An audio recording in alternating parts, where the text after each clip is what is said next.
জি ma'am, এবার হ্যাঁ, হচ্ছে ম্যাম, এবার হচ্ছে জি ম্যাম। ম্যাম, এখন শুরু হয়েছে। ঠিক আছে, এখন শুরু হয়ে যাবে। ওকে আচ্ছা ম্যাম। ঠিক আছে। তাহলে আমরা বললাম যে একটা স্যাম্পল স্পেস যখন আমি একটা কয়েনকে 2 টাইমস টস করব অথবা দুটো কয়েন টস করব, সেই ক্ষেত্রে স্যাম্পল স্পেস হলো HHHT THTT, এটা আমরা সবাই জানি। আমরা যখন ইভেন্টকে ডিক্লেয়ার করব, আমি তোমাদের এখানে দেখিয়েছি, স্ক্রিনে তোমরা দেখতে পাচ্ছ, আমি ডিক্লেয়ার করেছি occurring head on the first coin. সেই ক্ষেত্রে ইভেন্ট কিন্তু একটা সেট, কারণ ইভেন্ট কেন সেট, কারণ ইভেন্ট হলো স্যাম্পল স্পেসের একটা সাবসেট। সাবসেট সবসময় নিজেও একটা সেটই হয়। তো সেক্ষেত্রে আমরা কে কিন্তু সেট আকারে লিখলাম। এখন আমরা র্যান্ডম ভেরিয়েবলের সাথে ইভেন্ট ডিক্লারেশনের কি ডিফারেন্স সেটা জানতে চাই। আমি এখানে বলেছি যে র্যান্ডম ভেরিয়েবলকে সবসময় ক্যাপিটাল লেটার দিয়ে ইন্ডিকেট করতে হয়, ক্যাপিটাল XYZ।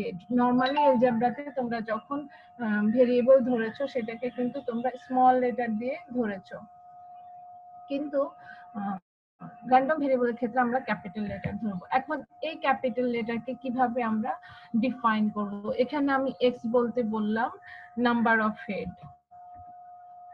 নাম্বার অফ, ঠিক আছে, x হলো নাম্বার অফ হেডস। এখন নাম্বার অফ হেডস, এখানে যদি তুমি এবার স্যাম্পল স্পেসের দিকে তুমি দেখবে, x দিয়ে কিন্তু আমি এই যে স্যাম্পল স্পেসটা আছে এই স্যাম্পল স্পেসের আন্ডারে নাম্বার অফ হেডটা কি সেটাকে ইন্ডিকেট করেছি। x দিয়ে কাকে বোঝানো হয়েছে? নাম্বার অফ হেড কে বুঝিয়েছি। নাম্বার অফ হেড কোথা থেকে পাবো? এই স্যাম্পল স্পেস থেকে নাম্বার অফ হেডটা আমি পাবো। তো এখন এই নাম্বার অফ হেডে আমি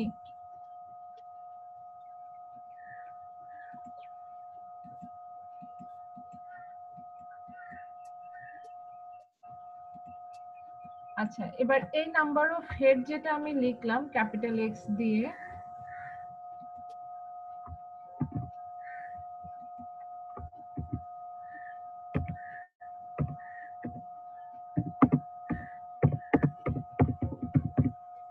এটাকে আমি কত কত পাই তোমরা একটু দেখো। স্যাম্পল স্পেসে প্রথম যে আউটকামটা আছে সেই আউটকামে কয়টা হেড আছে?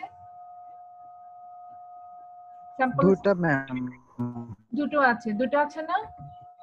কয়টা আছে? দুইটা হেড ম্যাম। দুটো আছে। তারপরের আউটকামে কয়টা হেড আছে? জি ম্যাম, একটা ম্যাম। একটা আছে। তারপরের আউটকামে কয়টা হেড আছে? একটা ম্যাম, একটা ম্যাম। তারপরের আউটকামে কয়টা হেড আছে? একটা ম্যাম, জিরো। নাই ম্যাম। জিরো নেই, তার মানে নেই। তাহলে দেখো র্যান্ডম ভেরিয়েবলের মান, যে মানগুলো যে নিচ্ছে সে মানগুলো কোত্থেকে নিচ্ছে? সে কিন্তু স্যাম্পল স্পেস থেকে নিচ্ছে। এই মানগুলো অবশ্যই রিয়েল নাম্বার। যেমন এক্স, এক্স এর মানগুলো আমরা যেটা এলজেব্রার ক্ষেত্রে বা ক্যালকুলাসের ক্ষেত্রে এক্স এর যে মানগুলো নিই সেগুলো রিয়েল নাম্বার, এগুলো রিয়েল নাম্বার। তবে ডিফারেন্স হচ্ছে এই রিয়েল নাম্বারগুলো আসতে হবে কোত্থেকে? স্যাম্পল স্পেস থেকে। বোঝা গেছে ডিফারেন্সটা? জি ম্যাম। আচ্ছা, এখন এই রিয়েল নাম্বার গুলোকে কখনো কখনো তোমরা দেখবে যে কোশ্চেনের কোথাও কোথাও এরকম capital X equal two small x লেখা থাকে। এই কথাটা দিয়ে আমরা কি মিন করি? ক্যাপিটাল X ইকুয়াল টু যে স্মল x। এখানে আমি কিন্তু র্যান্ডম ভেরিয়েবলের রিপিটেড ভ্যালু নেওয়ার কোনো প্রয়োজন নেই। আমি বলবো x র্যান্ডম ভেরিয়েবলের তিনটা মান আছে, একটা হলো 2, একটা হলো 1, একটা হলো 0। এই তিনটা মানকে যদি আমি এক কথায় বলি, এটা কিন্তু এলজেব্রার x। স্মল x দিয়ে আমি কোন xটাকে মিন করেছি? এলজেব্রার একটা x কে মিন করেছি। সেই xটা এই তিনটা মানকে নিবে। তার মানে এই তিনটা মানকে এক কথায় বলার জন্যই কিন্তু আমি এই স্মল x টা ইউজ করেছি। বোঝা গেছে? জি ম্যাম।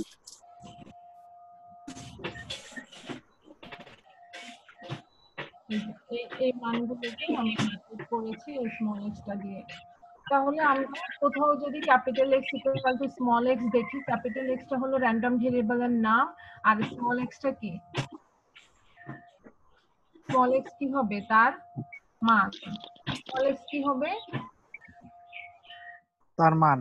তার মান হবে। এটা খুব ভালোভাবে মাথায় রাখতে হবে। প্রতিটা ক্লাসে এখন থেকে শুরু করে মিডের পর পর্যন্ত প্রতিটা ক্লাসে এই যে র্যান্ডম ভেরিয়েবলের যে কনসেপ্ট তোমাকে দেয়া হয়েছে সেটা কিন্তু মাথায় নিয়ে তোমাকে ক্লাস করতে বসতে হবে। তাহলে র্যান্ডম ভেরিয়েবল আমরা বলছি এমন একটা ভেরিয়েবল যে ভেরিয়েবলের মানগুলো আসে স্যাম্পল স্পেস থেকে। আর সেই মানগুলোকে আমরা এক কথায় স্মল এক্স দিয়ে ইন্ডিকেট করতে পারি। ইট ইজ নট নেসেসারি যে you have to always represent the random variable by X. আমরা কিন্তু ক্যাপিটাল ওয়াই ও র্যান্ডম ভেরিয়েবল ইউজ করতে পারি, সেক্ষেত্রে স্মল ওয়াইটা হবে তার মানগুলো। ক্যাপিটাল জেড ইউজ করতে পারি র্যান্ডম ভেরিয়েবলে, সেক্ষেত্রে স্মল জেডটা হবে তার মানগুলো। তাহলে র্যান্ডম ভেরিয়েবল হলো একটা ভেরিয়েবল, সেই ভেরিয়েবলের মানগুলো কিন্তু আমরা স্যাম্পল স্পেস থেকে পেয়ে থাকি। এটা তো ক্লিয়ার হয়ে গেছে না? এখন এখানে আরো জি ম্যাম। তোমাদের জন্য আমি এখানে আরো একটা एग्जांपल রেখেছি, আমার মনে হয় এখন তোমরা এটা অ্যানসার করতে পারবে। এখানে দেখো যে two balls are drawn in succession without replacement from an urn containing red balls and 3 black balls। যে কোনো একটা ব্যাগে ধরো তিনটা আছে, 4 আছে রেড বল, 3 আছে black ball, red and black, R and B. Red হচ্ছে 4, ব্ল্যাক হচ্ছে 3। তুমি দুটো বল পর্যায়ক্রমে, ইন সাকসেশন মানে হচ্ছে পর্যায়ক্রমে নেবে, উইদাউট রিপ্লেসমেন্ট মানে আর রাখবে না। তো এরকম যদি নাও, এখন তোমার এখানে বলা হয়েছে যে ক্যাপিটাল ওয়াই দিয়ে, ওরা কিন্তু এখানে র্যান্ডম ভেরিয়েবলটার নাম দিয়েছে ক্যাপিটাল ওয়াই। ক্যাপিটাল ওয়াই কাকে নেবে? র্যান্ডম ভেরিয়েবলও কিন্তু ইভেন্টের মতো ডিক্লেয়ার করতে হয়, ইভেন্ট যেভাবে ডিক্লেয়ার করা থাকে সেই অনুযায়ী মান হয়।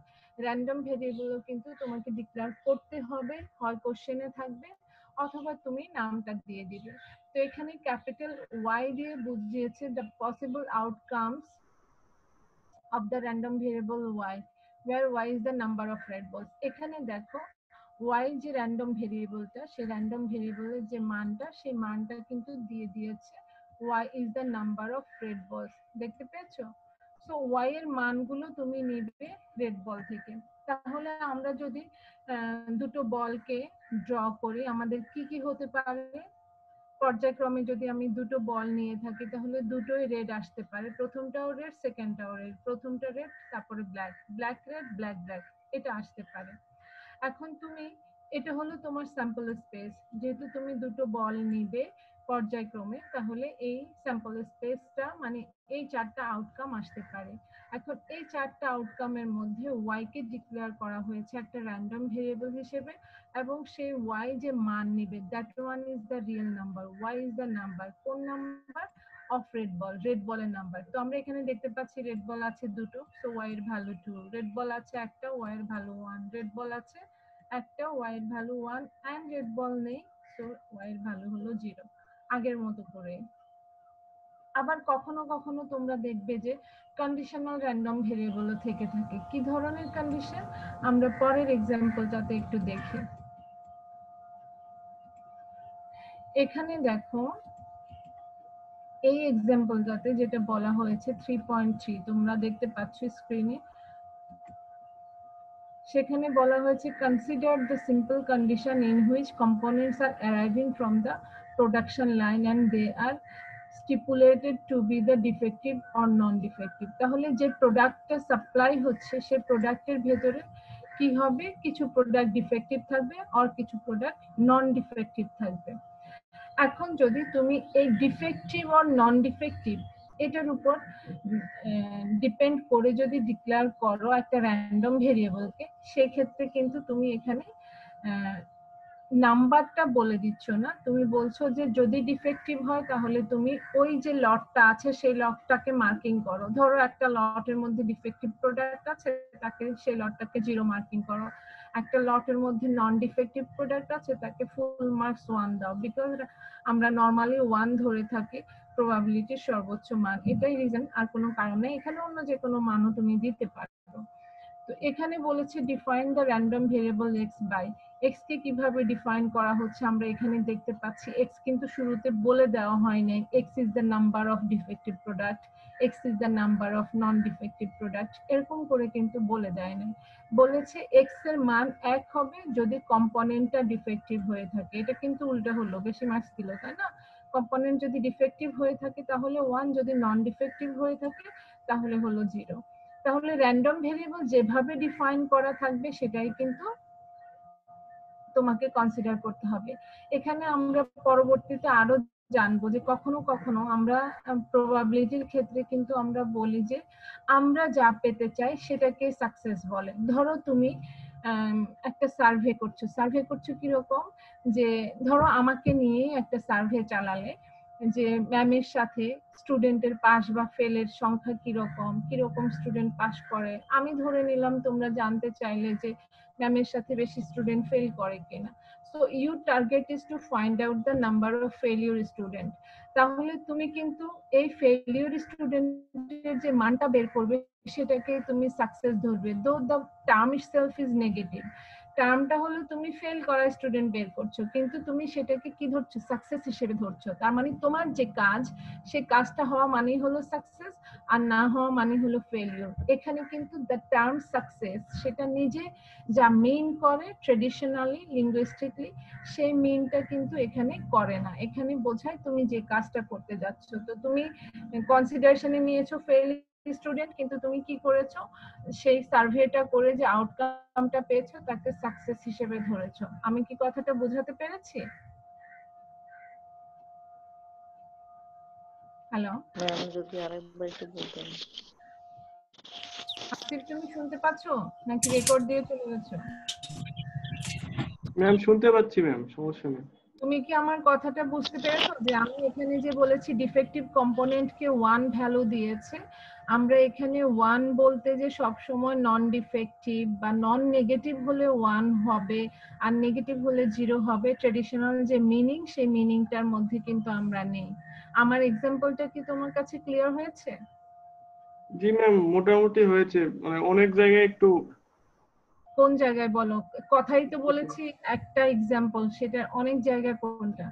আমি বলেছি তোমরা যদি ডিসাইড করো আমার সাথে কোর্সটা কন্টিনিউ করার ক্ষেত্রে, যে দেখি একটু সার্ভে করে ম্যাডামের কত স্টুডেন্ট ফেল করে, পাশের কাছে গেলে না কিরকম স্টুডেন্ট ফেল করে, তার মানে কি তোমরা পজিটিভ কাজটা করছো না নেগেটিভ জিনিস নিয়ে কাজ করছো? নেগেটিভ। নেগেটিভ জিনিস নিয়ে কাজ করা আউটকামটা হচ্ছে। হচ্ছে নেগেটিভ। আমি বলছি না যে তোমার কাজ নেগেটিভ, তুমি এটা চাইতেই পারো, কিন্তু আমি বলছি যে আউটকাম নিয়ে তুমি কাজ করছো, সেই আউটকামটা কি নেগেটিভ না পজিটিভ? নেগেটিভ। আউটকামটা নেগেটিভ। নেগেটিভ। কিন্তু যখন তুমি ওই কাজটা করে জানতে পারবে, সেই যে রেজাল্টটা তুমি পাবে সেই রেজাল্টকে কিন্তু তুমি সাকসেস হিসেবে ধরবে, কারণ তুমি যা করতে চেয়েছো সেটা তুমি সাকসেসফুলি করতে পেরেছো। দো the outcome itself is negative, outcome নিজে কিন্তু নেগেটিভ, ফেল নিয়ে তুমি কাজ করেছো, কিন্তু তুমি বলছো এই ফেল করাটা, যে এতজন ফেল করেছে আমি জানতে পেরেছি, সো আই এম সাকসেসফুল, যে আমি আমার কাজটা করতে পেরেছি এবং জানতে পেরেছি, now I can decide myself যে আমি এখন কি করব। আমার কথাটা এখন ক্লিয়ার হয়েছে? জি ম্যাম, এবার বুঝতে পারছি। জি ম্যাম। আচ্ছা, তার মানে আমরা বলেছি এখানে যখনই তুমি র্যান্ডম ভেরিয়েবল ডিক্লেয়ার করো বা যে কোনো কিছুর প্রবাবিলিটি বের করতে চাও, তুমি যখন র্যান্ডম ভেরিয়েবল ডিক্লেয়ার করবে, যার জন্য র্যান্ডম ভেরিয়েবলটা ডিক্লেয়ার করবে সেটাকে তুমি কিন্তু তোমার সাকসেস, সেই আউটকামটাকে তুমি সাকসেস হিসেবে ধরবে যদি সেই টার্মটা নিজে নন নেগেটিভ হয়। আমরা এখানে দেখতে পাচ্ছি যে একটা র্যান্ডম ভেরিয়েবলকে ডিফাইন করা হয়েছে, যে এই র্যান্ডম ভেরিয়েবলটা যদি ডিফেক্টিভ কম্পোনেন্ট পায়, তার মানে যে লটটা সে খুললো সেই লটে যদি ডিফেক্টিভ কম্পোনেন্ট পায় তাহলে 1 দেওয়া হবে, আর যদি নন ডিফেক্টিভ পায় তাহলে 0 দেওয়া হবে। কেন আসলে ডিফেক্টিভ পেলে 1, নন ডিফেক্টিভ পেলে 0? এটা কিন্তু ডিপেন্ড করে যে সার্ভে করবে তার উপর, কারণ সে যে কাজটা করতে গিয়েছে, যখন গার্মেন্টস থেকে কোনো প্রোডাক্ট ডেলিভারি হয়, যে যে কর্মকর্তা সেখানে থাকেন, যিনি দায়িত্বপ্রাপ্ত থাকেন এটাকে চেক করার জন্য, যিনি দায়িত্বপ্রাপ্ত থাকেন, তার কাজটা হচ্ছে একেবারে নিখুঁতভাবে বাইরে সাপ্লাইটা পাঠানো, যাতে করে কোনো ডিফেক্টিভ প্রোডাক্ট না থাকে। কাজে তার কাজটা হচ্ছে সার্চিং ফর ডিফেক্টিভ প্রোডাক্ট, কোথাও ডিফেক্টিভ আছে কি নেই। সো যদি তার কাজ হয় ডিফেক্টিভ প্রোডাক্টকে সার্চ করা, তাহলে সেটা পেলে সেটার জন্য 1, আর না পেলে ওকে 0, এটা পাস করে দেওয়া যায়। বুঝে গেছে? তো আমরা এবার আরো একটা এক্সাম্পল দেখব এখানে, এই যে র্যান্ডম ভেরিয়েবল আরো একটা এক্সাম্পল। আমি যে তিনটা এক্সাম্পল দিয়েছি, একটা হচ্ছে দুটো কয়েন টসের ক্ষেত্রে আমরা দেখলাম যে এক্স র্যান্ডম ভেরিয়েবলের মান আসে 2, 1, 0। আমরা আরো একটা বল ড্র করার ক্ষেত্রেও কিন্তু আমরা একটা এক্সাম্পল এখানে দেখেছি, সেক্ষেত্রেও কিন্তু আমরা ওয়াই র্যান্ডম ভেরিয়েবলের মান পেয়েছি 2, 1, 0। এরপরে আমরা প্রোডাক্ট চেকিং এর ক্ষেত্রে একটা এক্সাম্পল দেখেছি, সেখানে কিন্তু র্যান্ডম ভেরিয়েবলের মান আসে শুধুই দুটো, 1 এবং 0, 1 for defective case and 0 for non defective case. এখন আরেকটা, এই তিনটার ক্ষেত্রে তুমি যে মানগুলো পেলে, একটার ক্ষেত্রে x এর ভ্যালু পেয়েছো 0, 1, 2, আরেকটার ক্ষেত্রে y এর ভ্যালু পেয়েছো 0, 1, 2। তারপরে থার্ড যে এক্সাম্পল ছিল সেই এক্সাম্পলে তুমি ভ্যালু পেয়েছো 0 এবং 1। এই ভ্যালুগুলো প্রত্যেকই কিন্তু ডিসক্রিট। ডিসক্রিট এই টার্মের সাথে কি তোমাদের পরিচিতি আছে? ডিসক্রিট না ম্যাম। ডিসক্রিট কথাটার মানে হলো প্রতিটা পয়েন্ট আলাদা আলাদা, যত ছোটই হোক না কেন। যেমন আমি যদি বলি 0.1, 0.2, 0.3, মানগুলো ছোট ছোট কিন্তু প্রত্যেকে আলাদা। আমি বললাম 0.001, কতটা ছোট তোমাদের ইমাজিন করতে হবে। 0.002, 0.003, অনেক ছোট ছোট সংখ্যা বলছি, কিন্তু তারা আলাদা। যদিও আমরা খালি চোখে সেই সংখ্যাগুলোকে আলাদাভাবে দেখানো ডিফিকাল্ট হবে, লাইনের উপরে থাকবে, কিন্তু তারা ডিসক্রিট। ডিসক্রিট কথাটার মানে তারা হচ্ছে ডিস্টিংক্ট। ডিস্টিংক্ট মানে আলাদা। তো আরেকটা টার্ম আছে, সেটা হলো কন্টিনিউয়াস। আমি যদি বলি 0 থেকে 1, এই যে ইন্টারভেল, আমি কিন্তু এখন 0 থেকে 1 বলেছি, এখানে কতগুলো সংখ্যা আছে কেউ বলতে পারবে? 0 থেকে 1, ম্যাম 3টা। 0 থেকে 1 কয়টা আছে? ও না ম্যাম, দুইটা ম্যাম, 2টা, 0 আর 1 তো। 0 থেকে 1 বলেছি আমি কিন্তু 0 আর 1 বলি নাই, আমি বলেছি 0 থেকে 1। 0 থেকে 1 এ 0.1, 0.2, 0.3, 0.4, 0.5, 0.6, 0.7 এরকম। 1 এর মাঝে অসংখ্য সংখ্যা আছে, নট অনলি 0.1, 0.2, 0.3। তুমি প্রথমে 0.1 পয়েন্টের পর একটা করে ধরো, 0.2 এভাবে করে ধরো, এভাবে তুমি অসংখ্য পাবে। আবার তুমি পয়েন্টের পরে একটা জিরো বসাও, 0.001 আবার লাইনে অসংখ্য পাবে। আবার দুইটা জিরো বসাও, লাইনটা লম্বা করে আবার অসংখ্য পাবে। তিনটা জিরো বসাও, আবার লাইনটা লম্বা করে অসংখ্য পাবে। এরা সবাই কার মধ্যে আছে? তার মধ্যে আছে 0.1 এর মধ্যে। বুঝতে পেরেছো? এভাবে করে তোমার মান ছোট লাইনটা লম্বা হতে থাকবে, প্রতিবার এটাকে চলবে, এই লাইনটাও চলবে, এই লাইনটা চলবে, এই লাইনটা চলবে, এভাবে করে তুমি জিরো যত বাড়াবে তত ছোট হবে এবং এটা চলতেই থাকবে। It is on going on process. তার মানে 0 থেকে 1 এই দুটো সংখ্যার মধ্যে কতগুলো সংখ্যা আছে? আমার ডান পাশের লেখাটা দেখা যাচ্ছে? ইনফিনিটি। জি ম্যাম। আচ্ছা, তার মানে 0 থেকে 1 এই দুটো নাম্বারের মধ্যে আমাদের কিন্তু ইনফাইনাইট সংখ্যক নাম্বার আছে। এই জন্য আমরা যেহেতু এই নাম্বারগুলো কোনোভাবে আলাদা করতে পারি না, কারণ আমি যত এখানে জিরো ঢুকাচ্ছি তত সেটা ছোট হচ্ছে, আর আমাকে ঢুকাতেই হচ্ছে and it is an going on process. কাজে আমি কিন্তু আলাদা করতে পারি না, ভ্যালুগুলোকে আলাদা করতে পারবো?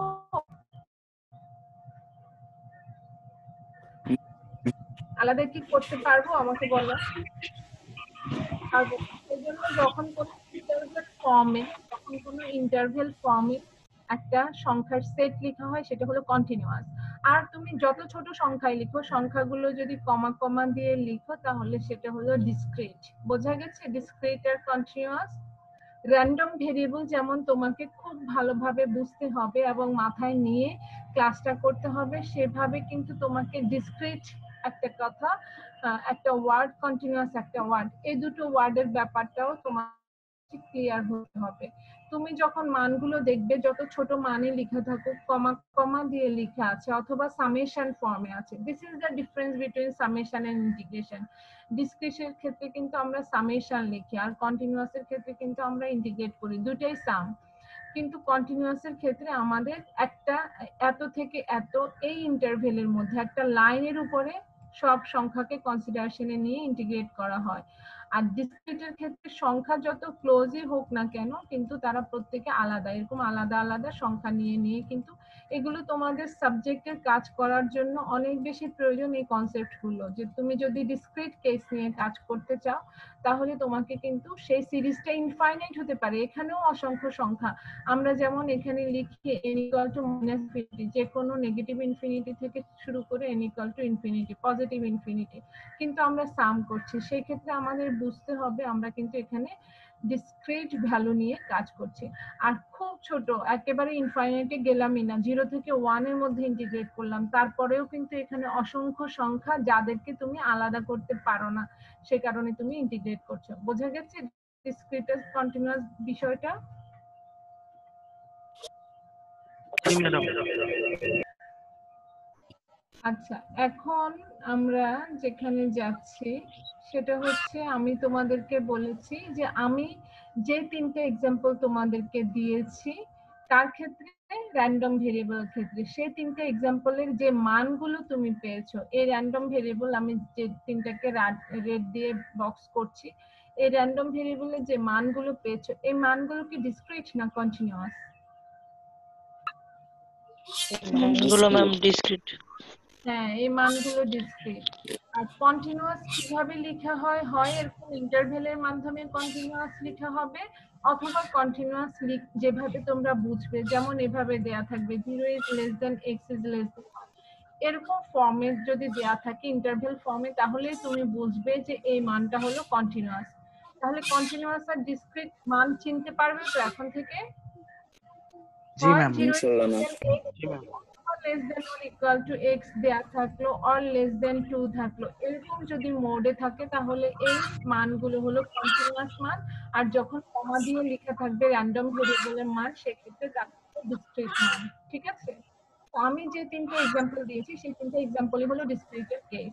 এখন আমি আরেকটা एग्जांपल দিতে যাচ্ছি যেখানে র্যান্ডম ভেরিয়েবলের মানটা হবে কন্টিনিউয়াস। এখানে একটু ভালোভাবে তোমরা বোঝার চেষ্টা করো, এখানে x একটা র্যান্ডম ভেরিয়েবল বলা হয়েছে। কি ধরনের র্যান্ডম ভেরিয়েবল? এই র্যান্ডম ভেরিয়েবলকে বলা হয়েছে বাই দ্য ওয়েটিং টাইম। এখন এই ওয়েটিং টাইমটা কি মেজার করা হয়েছে আওয়ার্সে, এটা আওয়ার্সে করুক আর সেকেন্ডে করুক আর মিনিটে করুক, আমাদের কিন্তু একটা অভ্যাস আছে, আমরা যখন ওয়েট করি তখন কয়েক মিনিট ওয়েট করলে আমরা ঘন্টায় নিয়ে যাই, আবার যখন নিজে ওয়েট না করে অন্যকে করায় তখন বলি মাত্র তো কয়েক সেকেন্ডের ব্যাপার, মাত্র কয়েক সেকেন্ড আমি লেট করলাম, তাই না? এটা তো আমাদের রিয়েলিটি না? জি ম্যাম, সবসময় আধা ঘন্টা লেট হয়। হ্যাঁ, ম্যাম কেউ ওয়েট করাইলে সবসময় আধা ঘন্টা ওয়েট করে ম্যাম। হ্যাঁ সেটাই। তো এখানে বলা হয়েছে যে ইন আওয়ার্স আমরা এই ওয়েটিং টাইমটাকে ধরবো। এখন কার waiting time? Between successive speeders spotted by a radar unit. Radar ইউনিটের আইডিয়া হয়তো তোমাদের খুব ভালোভাবে নাই, যারা আমাদের ওয়েদার নিয়ে কাজ করে তাদের কিন্তু রাডার ইউনিট থাকে, অথবা আমাদের অনেকভাবে রাডার ইউনিট কিন্তু কাজ করে, যেমন আমাদের আকাশ সীমায় বাইরে কেউ ইন করলো কিনা সেটার জন্য রাডার ইউনিট কাজ করে থাকে। তো তারা দুটো পরপর দুটো সাকসেসিভ স্পিডার্স যদি স্পট করা, মানে যদি পর্যবেক্ষণ করা যায় বা দেখা যায় স্পটেড হয়, সেই ক্ষেত্রে পরপর দুটোর মাঝখানে যে টাইমটা, সে ওয়েটিং টাইমটাকে ধরা হয়েছে এক্স। আমরা কিন্তু এরকম বলতে পারি, ধরো এক্স এই যে random variable by the time between the two call, যে কোনো দুটো কলের সাকসেসিভ দুটো কলের মাঝে যে সময়টা, সেই সময়টাকে আমরা এক্স বলতে পারি। আমার এখন একটা কল আসলো, তারপর আরেকটা কল কখন আসবে, এটা কিন্তু সেকেন্ডের ফ্র্যাকশন, তার ফ্র্যাকশন এরকম চলতে থাকবে। তারপরে মিনিটকে অনেক ভাবে তুমি ফ্র্যাকশন করতে পারবে, দেন আওয়ারকে তুমি অনেক ফ্র্যাকশন করতে পারবে। So it is an continuous process. বোঝা গেছে? তাহলে টাইমের এই যে মেজারমেন্টটা, এই মেজারমেন্টটাকে কিন্তু তুমি ডিসক্রিট করতে পারবে না, তুমি বলতে পারবে না যে 1 সেকেন্ড হয়েছে। আমরা কি কখনো এরকম খুব স্পেসিফিক করে বলতে পারি I have waited for a second, I have waited for 2 minutes, I have waited for 5 minutes, I have waited for an hour? আমরা কথায় কথায় বলি যে I have waited for an hour and you are too late. তো আসলে কি আমরা 1 ঘন্টা ওয়েট করেছি কিনা এটা কিন্তু আমরা নিজেরা জানি না। সো সেক্ষেত্রে আমরা কিন্তু এটাকে ডিসক্রিট করতে পারি না এই টাইমটাকে। সে কারণে এই টাইমের যে মানটা নেওয়া হয়, সেই মানটা কিভাবে নেওয়া হচ্ছে? x takes on all values of x, x সব ভ্যালুগুলো নিচ্ছে। কোন ভ্যালুগুলোকে? যে ভ্যালুগুলো পজিটিভ, কারণ টাইম কখনো নেগেটিভ হতে পারে না। তার মানে x এর মান 0 হতে পারে, তুমি কোনো ওয়েটই করলে না, ওয়েটিং টাইম ইজ 0। তারপরে তোমার 1 সেকেন্ড, 1 সেকেন্ডেরও ফ্র্যাকশন, তারও ফ্র্যাকশন। এবং আমরা সবাই যদি একটু চিন্তা ভাবনা করি, একটু নেচার নিয়ে স্টাডি করি, তাহলে কিন্তু আমরা জানবো যে সময়টা খুব রিলেটিভ একটা ব্যাপার। তোমরা কি এটা অবজার্ভ করেছো যে যখন আমরা খুব বিজি থাকি, বিশেষভাবে তুমি ধরো পরীক্ষা দিচ্ছ, সে পরীক্ষার হলে কিন্তু তোমার টাইমটা যেভাবে ফ্লাই করে যায়, আবার যখন তুমি এমনি 5 মিনিট কারোর জন্য অপেক্ষা করছো, সেই টাইমটা কতটা লম্বা হয়। তো এগুলো কিন্তু অবজারভেশনের ব্যাপার। কাজে এখানে এই এক্স এর মানটা আমরা খুব ডিসক্রিট আকারে পেলাম না, আমরা বললাম যে কোনো পজিটিভ মানই এক্স এর জন্য হতে পারে। এটা কি ক্লিয়ার হয়েছে এই কথাটা, এক্স এর মান যে কোনো পজিটিভ হতে পারে?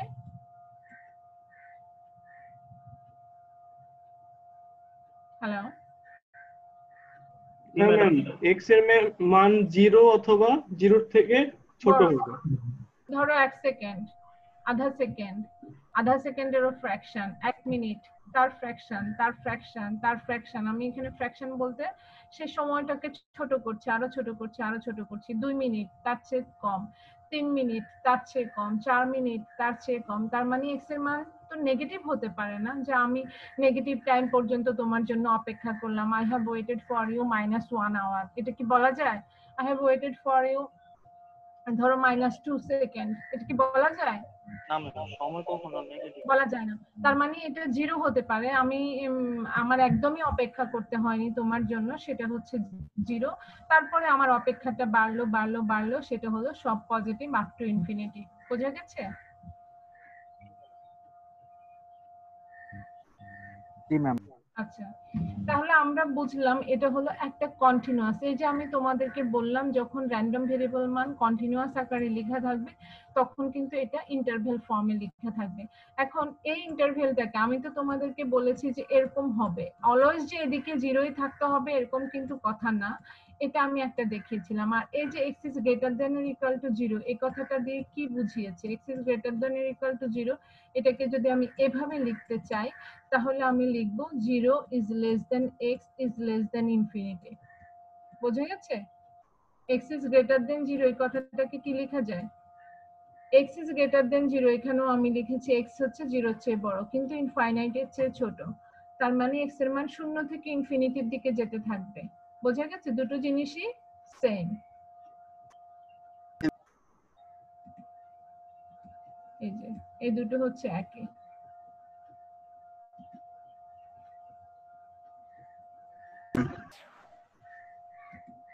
ম্যাম হ্যাঁ বলো। ম্যাম আমি ডিসক্রিট নিয়ে আরেকবার কথা বলতে চাইছিলাম, আমি শুনতে পাইনি, তখন নেটওয়ার্ক কানেকশন উইক ছিল। এটার জন্য ডিসক্রিট তো রেকর্ডই দেওয়া হয়েছে। আমি যদি সবকিছু এরকম এক একজনের প্রবলেমের জন্য রিপিট করতে যাই, আমার তো কোর্সের অবস্থা এমনি খারাপ। ডিসক্রিট মানে ওকে হলো মানগুলো যত ছোটই হোক প্রত্যেকে আলাদা। তুমি ধরো একটা মান নিলে 0.1, একটা মান নিলে 0.2, একটা মান নিলে 0.3, প্রত্যেকে কিন্তু আলাদা। তো এই যখন আলাদা হবে, কমা কমা দিয়ে ইউজ করবে, সেটাকে বলা হয় ডিসক্রিট। ডিসক্রিটের ক্ষেত্রে আমরা কিন্তু র্যান্ডম ভেরিয়েবলের মানগুলো সব সময় কমা দিয়ে লেখা থাকবে, আর যখন কন্টিনিউয়াস হবে তখন কিন্তু ওই যে লেস দেন গ্রেটার দেন এই ফর্মে লেখা থাকবে। বুঝতে পেরেছো? Okay ma'am. আচ্ছা, তো তোমাদেরকে আমি স্যাম্পল স্পেসের ক্ষেত্রে বলেছিলাম যে স্যাম্পল স্পেস মানে হচ্ছে কি, স্যাম্পল স্পেস মানে সেট অফ পসিবল আউটকাম। এই কথাটা মনে আছে তো? স্যাম্পল স্পেস কাকে বলে? Set of possible outcome. ধরো আমি দুটো কয়েন টস করলাম, সে কয়েন টসিং এ যা যা আউটকাম হতে পারে, দুটো কয়েন টসিং এ সে আউটকাম গুলো নিয়ে যে সেটটা হবে সেটা হলো স্যাম্পল স্পেস। এখন স্যাম্পল স্পেস কখনো কখনো ডিসক্রিট হয়। Sample space discrete. আচ্ছা আমাকে বলো, র্যান্ডম ভেরিয়েবল তো স্যাম্পল স্পেসের উপর ডিপেন্ড করে নাকি অন্য কারোর উপর ডিপেন্ড করে? র্যান্ডম ভেরিয়েবলের মানগুলো কি আমরা স্যাম্পল স্পেস থেকে পাই না অন্য কোথাও থেকে পাই? স্যাম্পল স্পেস থেকে। স্যাম্পল স্পেস থেকে পাই। তার মানে র্যান্ডম ভেরিয়েবলের মান ডিসক্রিট হওয়া মানে ওই স্যাম্পল স্পেসটা ডিসক্রিট, আর র্যান্ডম ভেরিয়েবলের মান কন্টিনিউয়াস হওয়া মানে ওই স্যাম্পল স্পেসটা কন্টিনিউয়াস। বোঝা গেছে? জি ম্যাম। আচ্ছা, এখানে ডিসক্রিট কন্টিনিউয়াস বলা হয়েছে। এখন আমি জাস্ট আরেকবার তোমাদেরকে এটা রিপিট করে দিতে চাই, যা আমরা র্যান্ডম ভেরিয়েবল সম্পর্কে প্রতিটা ক্লাসে মাথায় করে ক্যারি করব।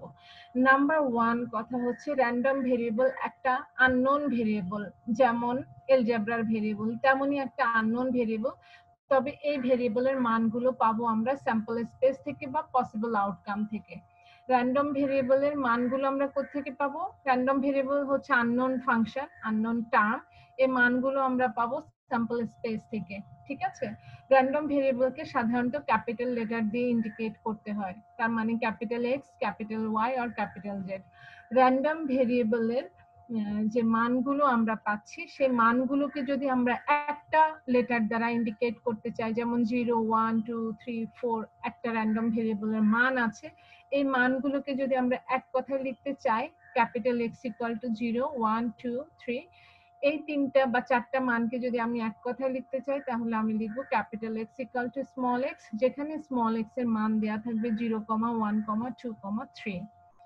আবার কখনো কখনো ক্যাপিটাল এক্স এর মান স্মল এক্স আমরা পাবো কন্টিনিউয়াস মোডে, সেই ক্ষেত্রে স্মল এক্সটা দেয়া থাকবে একটা ইন্টারভেলের মধ্যে, যেমন 0 থেকে 1 এর মধ্যে এক্স লাই করবে, আর 0 থেকে 5 এর মধ্যে। এরকম ভাবে কিন্তু আমরা র্যান্ডম ভেরিয়েবলের মানটাকে কন্টিনিউয়াস মোডে দিয়ে থাকি। তো এই হলো র্যান্ডম ভেরিয়েবলের আমাদের কনসেপ্ট। তাহলে আমি যদি এখানে এরকম ভাবে লিখতে চাই capital x equal two small x, কি মিন করলাম? স্মল এক্স কি মিন করলো, ক্যাপিটাল এক্স কি মিন করলো, বলো? স্মল এক্স কি মিন করেছে আর ক্যাপিটাল এক্স কি মিন করেছে? মান মিন করেছে ম্যাম, মানে র্যান্ডম ভেরিয়েবলের মান। আর ক্যাপিটাল এক্সটা হলো র্যান্ডম ভেরিয়েবলের নামটা। র্যান্ডম ভেরিয়েবলকে যে ডিক্লারেশনটা করেছে, হয় number of red or number of red বলস অর নাম্বার অফ হোয়াইট বলস or anything else, number of, অথবা আমি বললাম এক্স মানে হলো ওয়েটিং টাইম, সেক্ষেত্রে কন্টিনিউয়াস হবে। এভাবে করে স্মল এক্সটা দিয়ে কিন্তু আমরা মানকে বুঝিয়েছি। যখন স্মল এক্স অথবা স্মল ওয়াই এর মান, ধরো স্মল ওয়াই এর মানটা দেয়া আছে, একটা হলো 0, একটা হলো 1, একটা হলো 5, একটা হলো 6, এই মানটাকে এই র্যান্ডম, তখন ওয়াই র্যান্ডম ভেরিয়েবলটার টাইপটা কি হবে? কি ধরনের র্যান্ডম ভেরিয়েবল ওয়াইটা? ম্যাম ডিসক্রিট হবে। ডিসক্রিট হবে। তখন আমরা ক্যাপিটাল ওয়াই কে বলবো Y is discrete random variable. Random জি ম্যাম। ডিসক্রিট।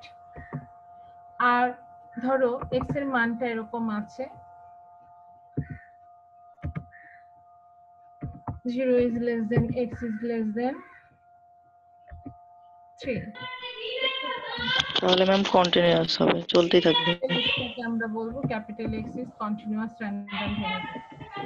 এইটুকু বুঝতে যেন আমাদের এর পরে যখন আমরা অঙ্ক করব সেটা বুঝতে যেন কারো কোনো অসুবিধা না হয়। ঠিক আছে ম্যাম এখানে একটা কোশ্চেন ছিল। বলো। Ma'am 0 is greater than x is greater than 0 is less than 3, x এর ভ্যালুটা কি এখানে পূর্ণ সংখ্যা হতে হবে নাকি ভগ্নাংশ হতে পারবে? এটা তো আমি যেমন এক্সপ্লেনেশনই দিয়েছি 1.1 কেন এখানে 0 থেকে 3 এটাকে কন্টিনিউয়াস বলে। তুমি যদি পূর্ণ সংখ্যা নাও তাহলে তুমি নিতে পারবে 0 1 2 3, তাহলে কি সেটা আর কন্টিনিউয়াস থাকে? আমি কন্টিনিউয়াস এক্সাম্পল দিয়েছি, সেখানে আমি কত বলেছি যে মান এভাবে কন্টিনিউ করতেই থাকবে দশমিক দিয়ে দিয়ে, তাহলে কি করে পূর্ণ সংখ্যা হয় বলো? 0 থেকে 3 বলতে তো এর মাঝে যত সংখ্যা আছে, আমি 0 থেকে 1 এর মধ্যেই তো অসংখ্য সংখ্যা দেখিয়েছি, তাহলে পূর্ণ সংখ্যা হওয়ার তো কোনো কোশ্চেনই আসে না। অনলি পূর্ণ সংখ্যা হবে তাহলে তো আর সে কন্টিনিউয়াসই থাকে না। শুধু পূর্ণ সংখ্যা হলে কি 0 থেকে 3 আর কন্টিনিউয়াস থাকে? সেই ক্ষেত্রে তোমার মান আসবে শুধুই তিনটা, ধরো চারটা, 0 একটা আসবে, 1 একটা আসবে, 2 একটা আসবে, 3 একটা আসবে। তাহলে কি আর এটা তোমার কন্টিনিউয়াস আছে?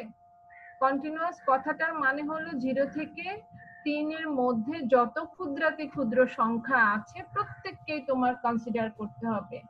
যত ইনফাইনাইটেসিমালি স্মল মানে ক্ষুদ্রাতি ক্ষুদ্র যত সংখ্যা আছে প্রত্যেককে কনসিডার করতে হবে, then this will be treated as. এই কারণে আমরা 0 থেকে 3 বলেছি, কারণ এটা পসিবল না যে 0 থেকে 3 এর মধ্যে যত সংখ্যা আছে সেগুলোকে মেনশন করা, সেগুলোকে কমা কমা দিয়ে লেখা। আমি যদি বলি যে 0-র কাছাকাছি একটা ছোট সংখ্যা বলো, একজন বলবে 0.1, আরেকজন যদি বুদ্ধিমান হও সে বলবে না আমি আরো ছোট সংখ্যা জানি 0.01, আরেকজন আরো একটা 0 লাগাবে 0.001, and the more you added zeros after the decimal it will be smaller. বুঝতে পেরেছো? দশমিকের পরে যত শূন্য তুমি অ্যাড করতে থাকবে ততই সংখ্যাটা ছোট হতে থাকবে, ছোট হতে থাকবে, ছোট হতে থাকবে, and this is a going on process. তাহলে তুমি কোনোভাবে তাকে আলাদা করতে পারছো না বলে তুমি বলেছো 0 থেকে 3, তার মানে এটা একটা কন্টিনিউয়াস। ক্লিয়ার হয়েছে? কোশ্চেনটা কার ছিল, তার কাছে কি কথাগুলো ক্লিয়ার হয়েছে? কথাগুলো ম্যাম এটা তো হচ্ছে কন্টিনিউয়াস কিন্তু ইনফিনিটি না, মানে 0 থেকে 3 এর মধ্যেই থাকবে, এর বেশি তো যাচ্ছে না, এটা কিভাবে কন্টিনিউয়াস হলো? ইনফিনিটি না মানে কি? 0 থেকে 3 এর মধ্যেই তো অসংখ্য সংখ্যা আছে। মানে 0 থেকে 3 এর মধ্যেই থাকবে আর অন্য তো থাকতেছে না। হ্যাঁ, অন্য থাকবে না, কিন্তু সেখানেই তো অসংখ্য আছে। আচ্ছা ম্যাম, বুঝতে পারছি। 9-10 এর বইয়ে নাম্বার সিস্টেমটা একটু দেখবে, নাম্বার সিস্টেম পড়লে বুঝতে পারবে। শুধু 0 থেকে 3 না, 0 থেকে 1 এর মধ্যেও অসংখ্য সংখ্যা আছে, ইনফাইনাইট পর্যন্ত তো যাওয়াই দরকার নেই। সেজন্য আমাদের এই নাম্বার সিস্টেমটা দেখে অ্যাটলিস্ট আমাদের নেচারকে নিয়ে মানে বোঝার উপলব্ধির ব্যাপার আছে, যে আমরা যত দূরে যাই, যা কিছুই করি, নাসা যত দূরে যায়, তারপরেও কিন্তু আমরা ইনফাইনাইটের একেবারে ইনফাইনাইটেসিমালি স্মল, মানে ক্ষুদ্রাতি ক্ষুদ্র, শস্য কণার চেয়েও ক্ষুদ্র একটা জায়গার মধ্যে পড়ে আছে। এগুলো কিন্তু অনেক বেশি ইন্টারেস্টিং এবং অনেক বেশি নিজেকে রিচ করে যদি তোমরা জানার চেষ্টা করো। সংখ্যার ক্ষেত্রে আমি বলি যে 0 থেকে 1 এর মধ্যে অসংখ্য আছে, 0 থেকে 2 এর মধ্যে অসংখ্য, 0 থেকে 3, 0 থেকে 4, 0 থেকে 5, and along with the negative one also, negative গুলো সহ যদি যোগ করো, তার মানে তুমি যত বড়ই করছো তবুও বলছো অসংখ্য আছে, যত ছোটই করছো তবুও বলছো অসংখ্য আছে। তার মানে এখানে কিন্তু এই যে অসংখ্যের জায়গাটা, এটা কিন্তু খুব স্পেসিফিক ভাবে, এটা তোমাকে জাস্ট ইমাজিন করতে হবে কিভাবে এতটা ছোট। আমি তো বললাম যে একটা সংখ্যার পরে দশমিক দিয়ে তুমি যত শূন্য অ্যাড করতে পারবে ততই সেটা ছোট হতে পারবে। এখন তুমি কতটা শূন্য অ্যাড করতে পারবে, কোথায় গিয়ে তুমি থামবে? একটা সংখ্যার দশমিকের পরে ধরো 1 দশমিক দিলাম, ডেসিমাল দিলাম, 1 পয়েন্ট দিলাম, এরপরে তুমি শূন্য অ্যাড করতে থাকো, যত তুমি শূন্য বাড়াবে তারপরে ফাইনালি গিয়ে 1 লিখবে, তত তোমার সংখ্যাটা ছোট হতে থাকবে। আমার কোশ্চেন তোমার কাছে যে তুমি কয়টা শূন্য এখানে বাড়াতে পারবে? ম্যাম শূন্য তো একটাই থাকবে। আমি কি শুধু 1.01 লিখতে পারি? শূন্য তো অগণিত বানানো যাবে না ম্যাম, আমি তোমাকে ধরো বললাম 2.1 আছে, আমি বললাম এই সংখ্যাটাকে ছোট করো, একজন কি করলে 2.01 করলে, আমি যে শূন্য বাড়ানোর কথা বলছি আমি এগুলো বলছি। ও আচ্ছা, 2.01, এরপরে তুমি আরেকজন আরো ছোট করলে 2.001, আরেকজন আরো ছোট করলে 2. তিনটা জিরো দিয়ে 1, এভাবে কয়টা শূন্য বাড়ানো যায়? আমার কোশ্চেন কি এখন ক্লিয়ার? জি ম্যাম এবার ক্লিয়ার হয়েছে। হ্যাঁ, এখন বলো কয়টা শূন্য বাড়ানো যায় ছোট করার জন্য? ম্যাম অসংখ্য ম্যাম। হ্যাঁ, তাহলে তুমি বুঝতে পেরেছো যে 2 এর গায়ের কাছেই অসংখ্য সংখ্যা আছে। 2 বুঝতে এর পারছি। যে 2টা আছে সেই 2 এর বডির কাছে অসংখ্য সংখ্যা আছে, তার মানে এটাকে কি আমি আলাদাভাবে দেখাতে পারবো? এটা কি পসিবল যে আমি প্রত্যেকটাকে আলাদা করে করে দেখাবো? পসিবল না। সেজন্য না, না। আমরা বলি 2 থেকে এত, এই 2 থেকে দিয়ে আমরা সবাইকে একবারে কভার করে দিই, এজন্য 2 থেকে এই কথাটা হলো একটা কন্টিনিউয়াস সংখ্যা। বোঝা গেছে? জি ম্যাম বুঝছি। আচ্ছা, তাহলে র্যান্ডম ভেরিয়েবলের মান ডিসক্রিট কখন হবে, কিরকম হবে, কন্টিনিউয়াস কখন হবে, কিরকম হবে, আমরা র্যান্ডম ভেরিয়েবলের টোটাল কনসেপ্টটা কি পেয়েছি? জি ম্যাম। আচ্ছা, যদি র্যান্ডম ভেরিয়েবল কনসেপ্টটা পেয়ে থাকি, এবার যে টার্মটা তোমাদের সামনে আছে তোমরা স্ক্রিনে দেখতে পাচ্ছ, সেই টার্মটা কি একটু পড়বে, কি লেখা আছে?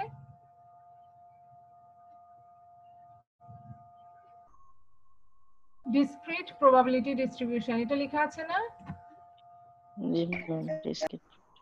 লেখা আছে ডিসক্রিট প্রবাবিলিটি ডিস্ট্রিবিউশন। জি ম্যাম।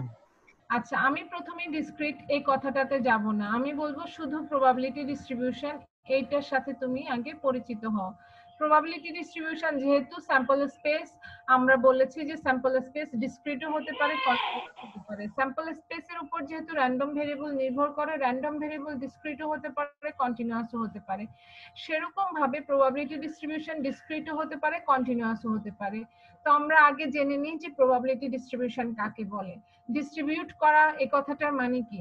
ডিস্ট্রিবিউট করা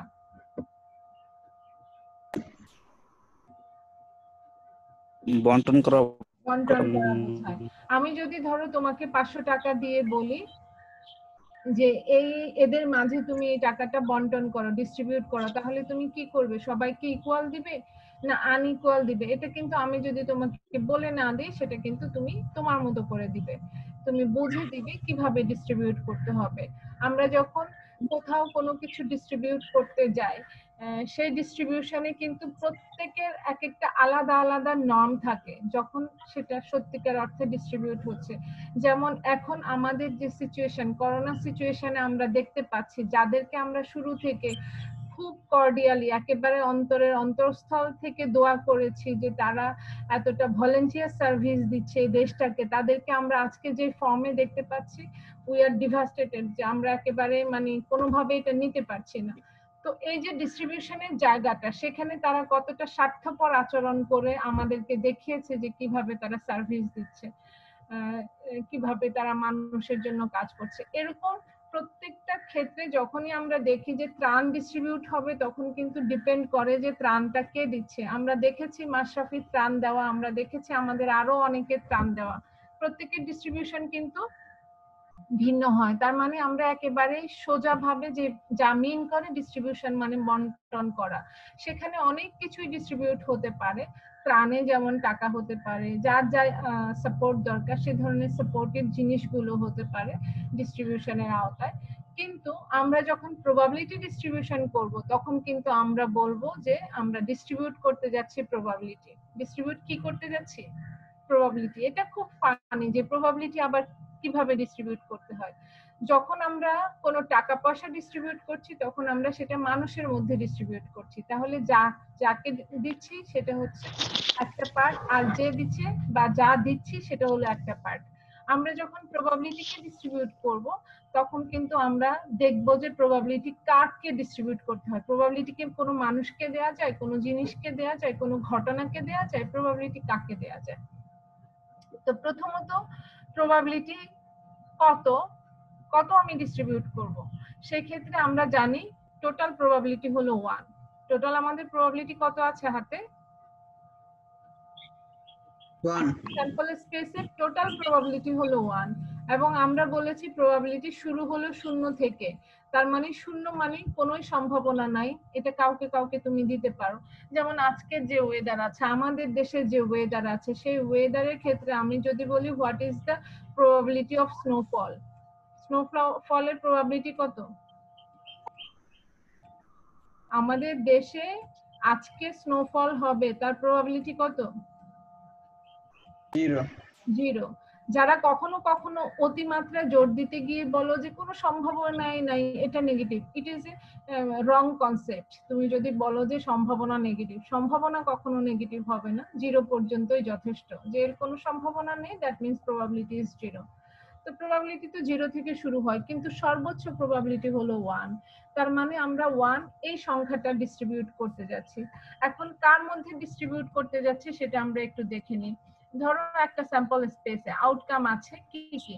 1, আমি একটা ডাই থ্রোয়িং এর ক্ষেত্রে স্যাম্পল স্পেস লিখছি, সে কারণে আমি এই মানগুলো দিলাম 1 2 3 4 5 6। একটা ডাই ধরো থ্রো করা হলো, এই হলো তার স্যাম্পল স্পেস। যদি প্রতিটা একটা ডাই যদি তুমি ফেয়ারলি থ্রো করো, একটা ডাই যদি তুমি ফেয়ারলি থ্রো করো, তাহলে প্রত্যেকে আসার সম্ভাবনা কি সমান না?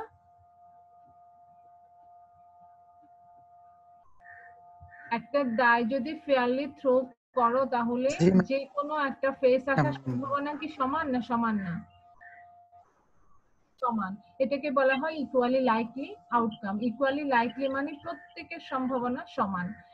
তো এই সমান সম্ভাবনার যখন আউটকাম তোমার কাছে সমান ম্যাম। 6টা, প্রত্যেকের সমান আউটকাম আছে 6টা, তুমি তাদের মধ্যে প্রবাবিলিটি ডিস্ট্রিবিউট করতে চাও, সেই ক্ষেত্রে প্রবাবিলিটি প্রতি আউটকামকে ডিস্ট্রিবিউট করা যায়। আবার কখনো কখনো প্রবাবিলিটি ডিস্ট্রিবিউট করা হয় র্যান্ডম ভেরিয়েবলকে। যেমন আমি যদি এখানে বলি x একটা র্যান্ডম ভেরিয়েবল, এই র্যান্ডম ভেরিয়েবল কোন মানগুলো নেবে, এখানে আমি বললাম নাম্বার অফ ইভেন্ট,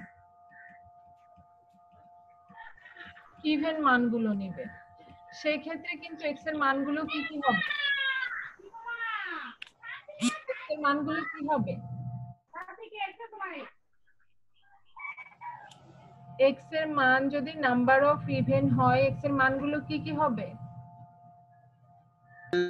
135 ইভেন্ট মানে 135, 246 হ্যাঁ ম্যাম 246 হবে। সেক্ষেত্রে ইভেন্ট মানে জোড়, অড মানে বিজোড়। অড কথাটা শুনতেই তো কেমন কেমন লাগে, এই জন্যই এটা বিজোড়।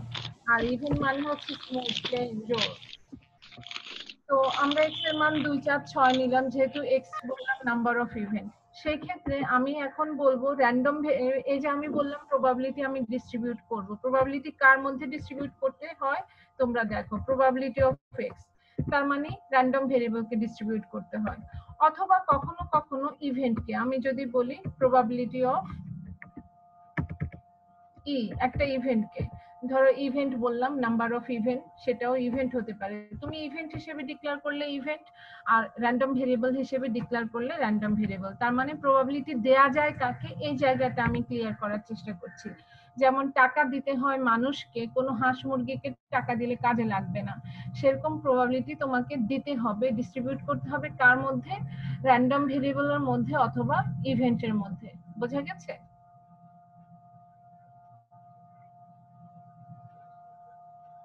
এই কথাটা কি বুঝেছো যে প্রবাবিলিটি ডিস্ট্রিবিউট কার মধ্যে হবে, কাকে দিতে হবে?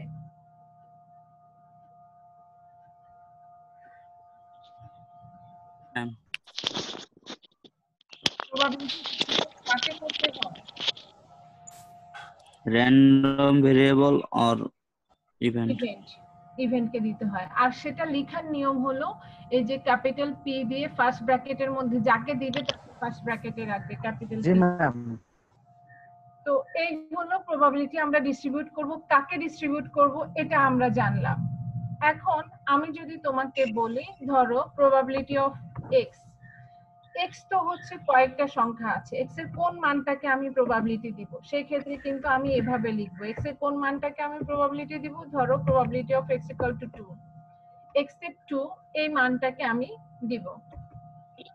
তাহলে probability of x equal to 2 কত হবে সেটা আমরা দেখব।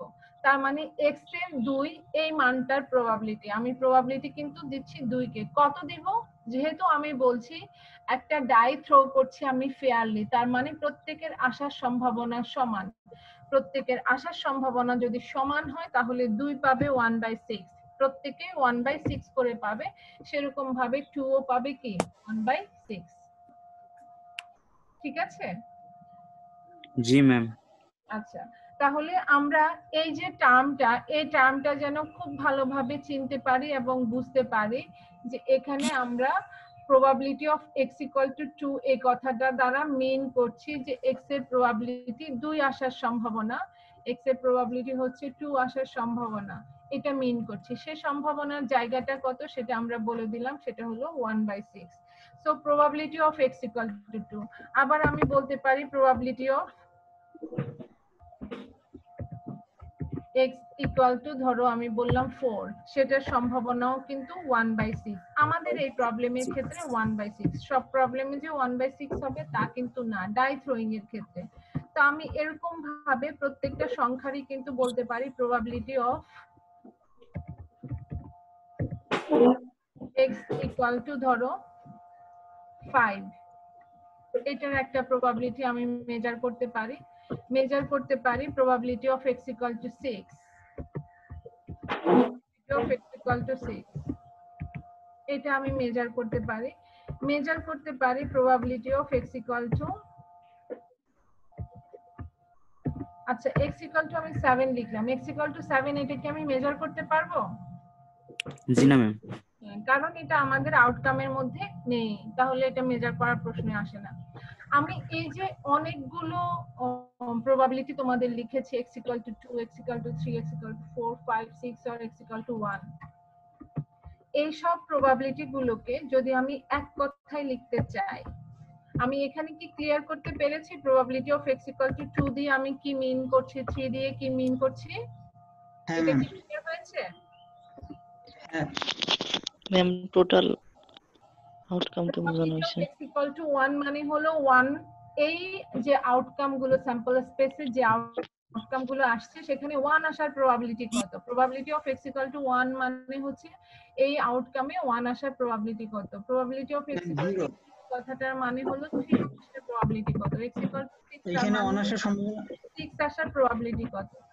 এখন এই যে আলাদা আলাদা করে প্রত্যেকটি আমি করলাম, পরীক্ষার সময় যখন আমি তোমাদের জন্য কোশ্চেন করব, একটা আমি এক্সপেরিমেন্টকে ডেসক্রাইব করব, সেই এক্সপেরিমেন্টকে ডেসক্রাইব করে আমি এরকম তোমাদেরকে প্রত্যেকটা আলাদা আলাদা সংখ্যাকে এত আসার কত প্রবাবিলিটি, এত আসার কত, এটা না বলে, অথবা কন্টিনিউয়াস হলে তো সেটা বলাই যাবে না, সেই ক্ষেত্রে কি আমি এই কথাটা বলতে পারি না probability of x equal two small x আসার সম্ভাবনা কত? বলতে পারি? আমি ধরো তোমাকে বললাম if a die is thrown unbiasedly what is the probability of getting x equal to capital X equal to small x, এটা সমান কত? কি বলবে তোমরা? কি কোশ্চেন আমি করেছি? স্মল এক্স এর ভ্যালু কি? হ্যাঁ স্মল এক্স কি অড নাম্বার? না, স্মল এক্স কোনো নাম্বারই বলা হলো না, আমি বললাম একটা ডাই থ্রো করা হয়েছে, ক্যাপিটাল এক্স মানে হলো নাম্বার অফ ফেসেস শোন, যে ফেস গুলো শো হয়েছে সেটা হলো ক্যাপিটাল এক্স, তার মানে ক্যাপিটাল এক্স এর মানে তো স্মল এক্স। এক্ষেত্রে আমি তোমাকে কি বের করতে বলেছি?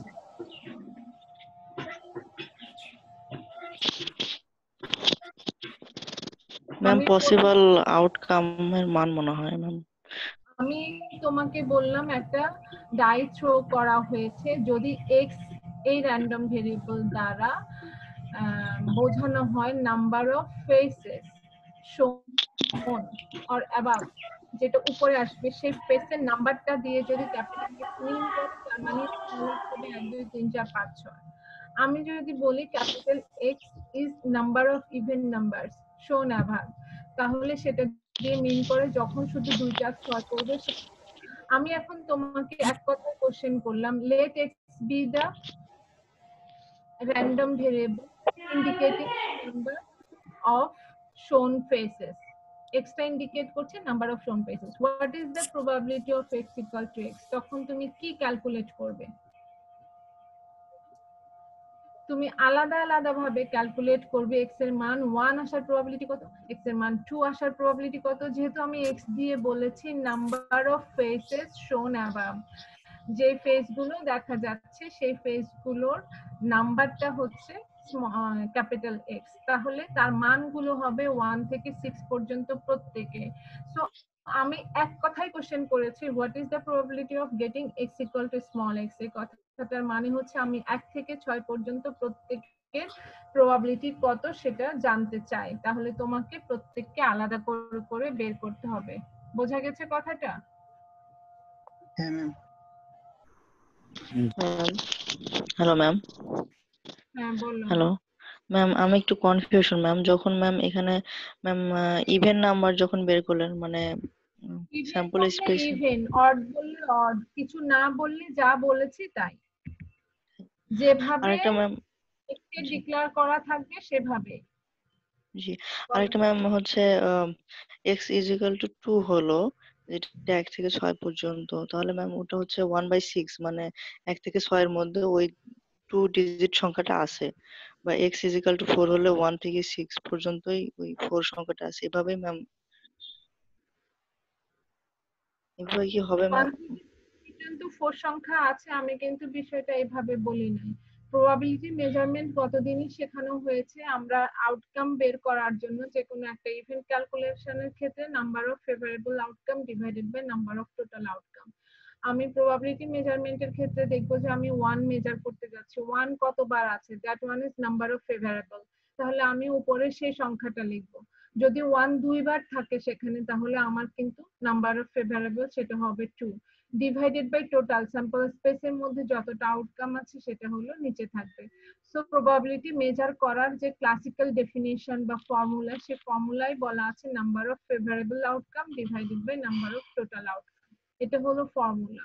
তো তুমি যাকে বের করতে যাচ্ছ সেটা হলো ফেভারেবল, সেটা কতবার আছে সেটা উপরে লিখবে, আর নিচে লিখবে টোটালটা স্যাম্পল স্পেসে কতটা আউটকাম আছে। ঠিক আছে? জি ma'am, thank you so much. আচ্ছা, এবার এই probability of x equal to x, এই যে কথাটা আমি বললাম x কে x এই মান দিবে তুমি, এটা হচ্ছে প্রবাবিলিটি। আমি কিন্তু এখন একটা স্পেসিফিক জায়গা থেকে probability of x equal to 1, সে 1/6 পেল। তোমরা যদি এখানে দেখে থাকো যে আমি 1 থেকে 6 পর্যন্ত প্রত্যেককে যদি 1/6 করে দিই, তাদের যোগফল কত হবে? যোগফল কত হবে বলো তো? 1 হবে। যোগফল 1 হবে। আচ্ছা, আমি এখানে তোমাদের আরেকটা টার্ম লিখি। আমি এখানে ধরো তোমাদের বলেছি probability of x equal to 1, এটা আসার প্রবাবিলিটি কত, এটা বুঝালাম। এই কথাটাকে probability of x equal to 1, এই কথাটাকে কিন্তু এভাবেও লেখা যায়, সেটা হলো f অফ 1। তাহলে কি বুঝলে? আমি যদি এই কথাটাকে এখন লিখি, তাহলে আমি এই কথাটাকে কি লিখতে পারবো? f of x। তার মানে কিন্তু আমি ফাংশন অফ x লিখলাম। এখন র্যান্ডম ভেরিয়েবল যেমন ট্রেডিশনাল ভেরিয়েবলের সাথে র্যান্ডম ভেরিয়েবলের যেমন একটা তফাৎ আছে, ট্রেডিশনাল ভেরিয়েবল হলো স্মল এক্স, সেটা যে কোনো রিয়েল সংখ্যা নিতে পারে। র্যান্ডম ভেরিয়েবল হলো একটা আননোন যেটা স্যাম্পল স্পেস থেকে মান নেয়। সেরকম তুমি এখানে যে ফাংশনটা দেখতে পাচ্ছ f অফ x লিখেছি, রিয়েল লাইফে ক্যালকুলাসে আমরা এরকম অসংখ্য ফাংশন ইউজ করেছি না? করেছি কি? ক্যালকুলাসে আমরা অনেক f অফ x ইউজ করেছি নাকি করি নাই? করেছি ম্যাম। ক্যালকুলাসের একটা f অফ x দিয়ে কিন্তু তুমি এরকম পাও, ধরো সেটা যদি স্ট্রেট লাইন, তুমি লিখেছো 2x + 3, সাপোজ আমি একটা স্ট্রেট লাইন লিখেছি। যদি সেটা একটা প্যারাবোলা হয়, তখন তুমি লিখেছো fx সমান, ধরো এটা ইকুয়াল হবে x²। এটা কিন্তু একটা প্যারাবোলার ইকুয়েশন। তুমি অন্য একটা ইকুয়েশন লিখেছো fx equal to suppose √x, লিখেছো fx ইকুয়াল টু x³ বা √x + 3, এরকম অসংখ্য ফাংশন কিন্তু তুমি লিখেছো। এই ফাংশনগুলো অ্যালজেব্রাইক ফাংশন, এখানে ভেরিয়েবল কিন্তু স্যাম্পল স্পেস থেকে, এই যে স্মল এক্সটা, এই ভেরিয়েবল গুলো কিন্তু স্যাম্পল স্পেস থেকে আসে নাই। কিন্তু তোমার এই স্মল এক্সটা কোথা থেকে এসেছে? র্যান্ডম ভেরিয়েবলের ভেতরে যে স্মল এক্সটা আমি ইউজ করেছি, এটা কোথা থেকে এসেছে? কোথা থেকে আসলো? Sample space. স্যাম্পল স্পেস থেকে ম্যাম। এই ডিফারেন্সটা তোমাকে বুঝতে হবে।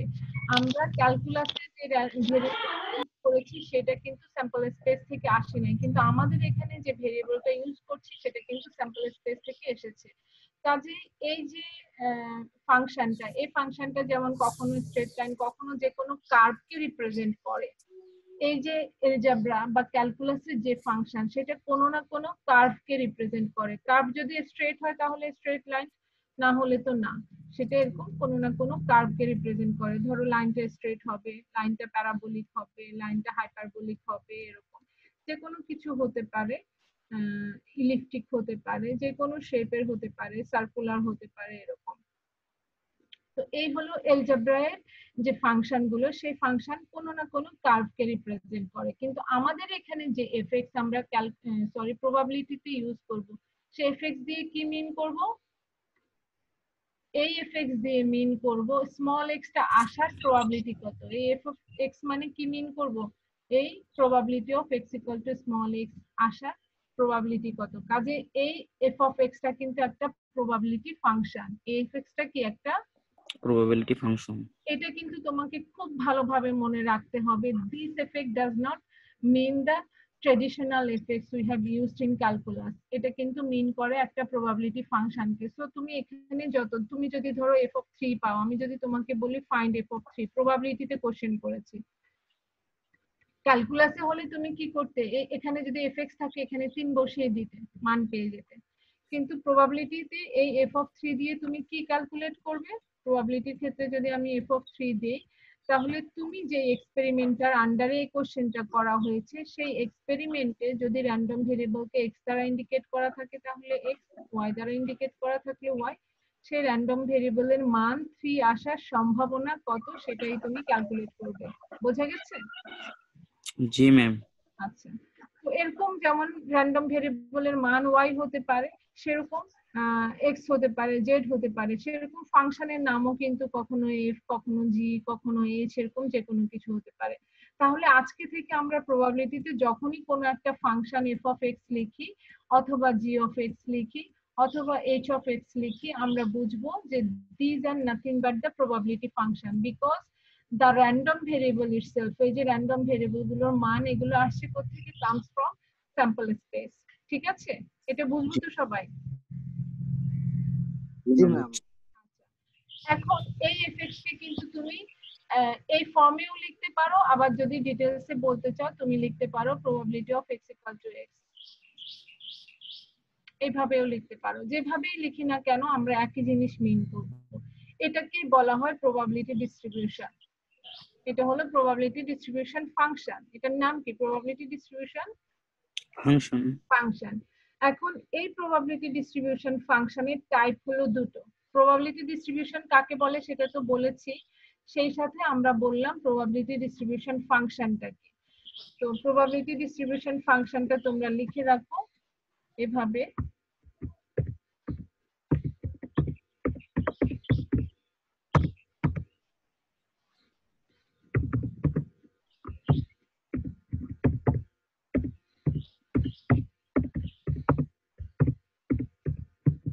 আচ্ছা, তোমাদের পরীক্ষার কোনো নিউজ জানো? জি না ম্যাম, আমরা তো জানি না। এখনো কোনো মেসেজ পাও নাই? তোমাদের ডিপার্টমেন্টাল ক্লাসগুলো কি শেষ হয়ে গেছে? না ম্যাম, শেষ হয় না এখনো কোনো। কত দূর আছো? সবগুলোই কাছাকাছি। আমি শুনছি 22 তারিখ হইতে এক্সাম হইতে পারে। আচ্ছা, সবগুলো কাছাকাছি, শুধু আমি লেটে আছি নাকি? ইলেকট্রনিক্স আমাদের পড়ানো শেষ, ম্যাম এখন সমস্যাগুলো দেখতে পাচ্ছি। আচ্ছা, তাহলে আমি শুধুমাত্র পিছিয়ে আছি, তো আমারটা একটু তোমরা স্লো আগাও, আর কি করবে? ম্যাম সমস্যা নেই ম্যাম, আপনি ম্যাম ধীরে আপনি ধীরে। তো অনেক লেটে ক্লাস স্টার্ট করছেন এই জন্য ম্যাম। ক্লাসটা লেটে স্টার্ট হয়েছে। আচ্ছা, এই হচ্ছে probability distribution ফাংশন গুলো আমি লিখলাম। এভাবেও লেখা যায়, এভাবেও লেখা যায়, এটাকে আমি বলতে পারি ফাংশন অফ ওয়াই। তো এটা হলো probability distribution ফাংশন। এখন এই probability distribution ফাংশনটাকে তুমি যেভাবে লিখো, f of x আকারে লিখো অথবা probability of x equal to x আকারে লিখো, যেভাবেই লিখো না কেন বিষয়টা কিন্তু একই জিনিস মিন করবে। এবার আমরা আসি probability distribution ফাংশনের একটা ক্লাসিফিকেশনে। probability distribution ফাংশন এটা কিন্তু দুই ধরনের হতে পারে। probability distribution ফাংশনটার টাইপটা দুই রকম হতে পারে। আমি এখানে দেখো,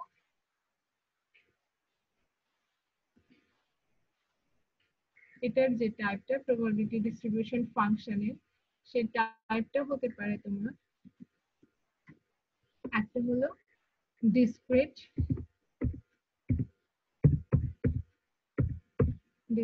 টাইপ, আর আরেকটা টাইপ হতে পারে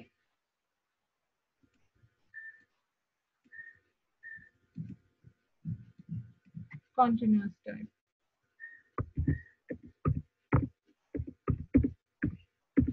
ঠিক আছে, তার মানে probability distribution ফাংশনের দুই ধরনের হয়, একটা হলো discrete probability distribution আর একটা হলো কন্টিনিউয়াস।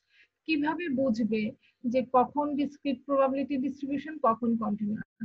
আমরা কিন্তু দুটোকেই এফেক্ট লিখবো, কোনোটাকেই কিন্তু আমরা ডিফারেন্ট লিখবো না। আমরা এটাকেও লিখবো probability of x equal to x, এভাবে লিখবো,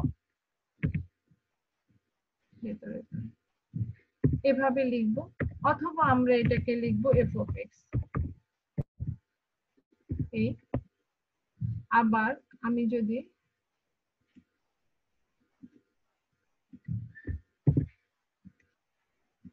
কন্টিনিউয়াসের ক্ষেত্রে বলি সেটাকেও কিন্তু আমি সেম ভাবে লিখব। দুটোই যদি সেম হয় তাহলে আমরা কিভাবে বুঝবো কোনটা ডিসক্রিট আর কোনটা কন্টিনিউয়াস? আমি বলেছি প্রবাবিলিটি অফ, এটা ক্যাপিটাল এক্স হবে, probability of capital X equal to small x এভাবে যেমন লিখতে পারি, শুধু fx ও লিখতে পারি।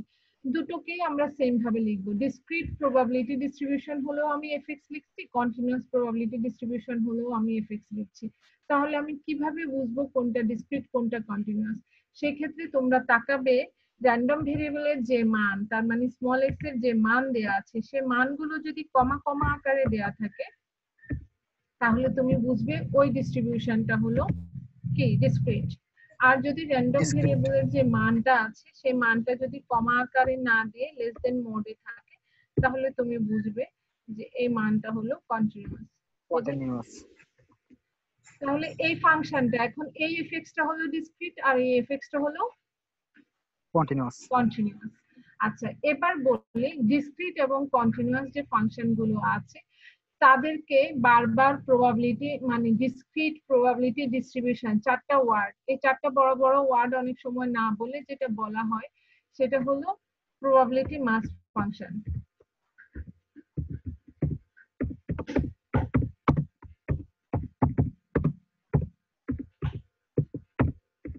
তার মানে যখন কেসটা হলো ডিসক্রিট, যে ফাংশনটা, যে প্রবাবিলিটি ডিস্ট্রিবিউশন ফাংশনটা ডিসক্রিট হবে, ডিসক্রিট প্রবাবিলিটি ডিস্ট্রিবিউশন ফাংশন, এটাকে বলা হয় প্রবাবিলিটি মাস ফাংশন।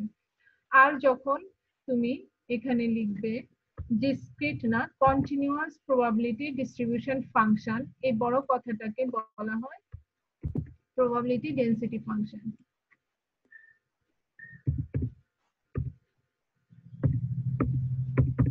বোঝা গেছে? তোমরা কি বুঝতে পেরেছো? জি ম্যাম। প্রবাবিলিটি ডিস্ট্রিবিউশন ফাংশন এই কথাটা অন্য নাম হলো প্রবাবিলিটি মাস ফাংশন, আর কন্টিনিউয়াস প্রবাবিলিটি ডিস্ট্রিবিউশন ফাংশন এই কথাটার আলাদা নাম হলো প্রবাবিলিটি। এখন কেন মাস আর ডেনসিটি বলা হয়? মাস মানে হলো ভর। আমরা ধরে নিচ্ছি যে ভরগুলো এক একটা পার্টিকেল, তার মানে সেটাকে ডিসক্রিট ফর্মে ধরে নিয়ে কিন্তু সেই ফাংশনটার নাম মাস দেওয়া হয়েছে। আর ডেনসিটি মিন করে একটা এরিয়া দিয়ে, তার মানে এরিয়ার এখানে কিন্তু কোনো পার্টিকেলকে আলাদা করা যাচ্ছে না, সেই জন্য এই ফাংশনটার নাম হলো ডেনসিটি ফাংশন।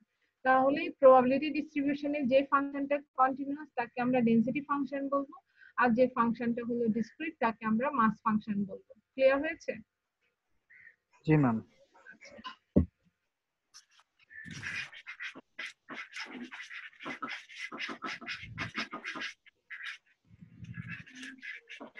এবার দেখো আমরা যদি এরকম বলি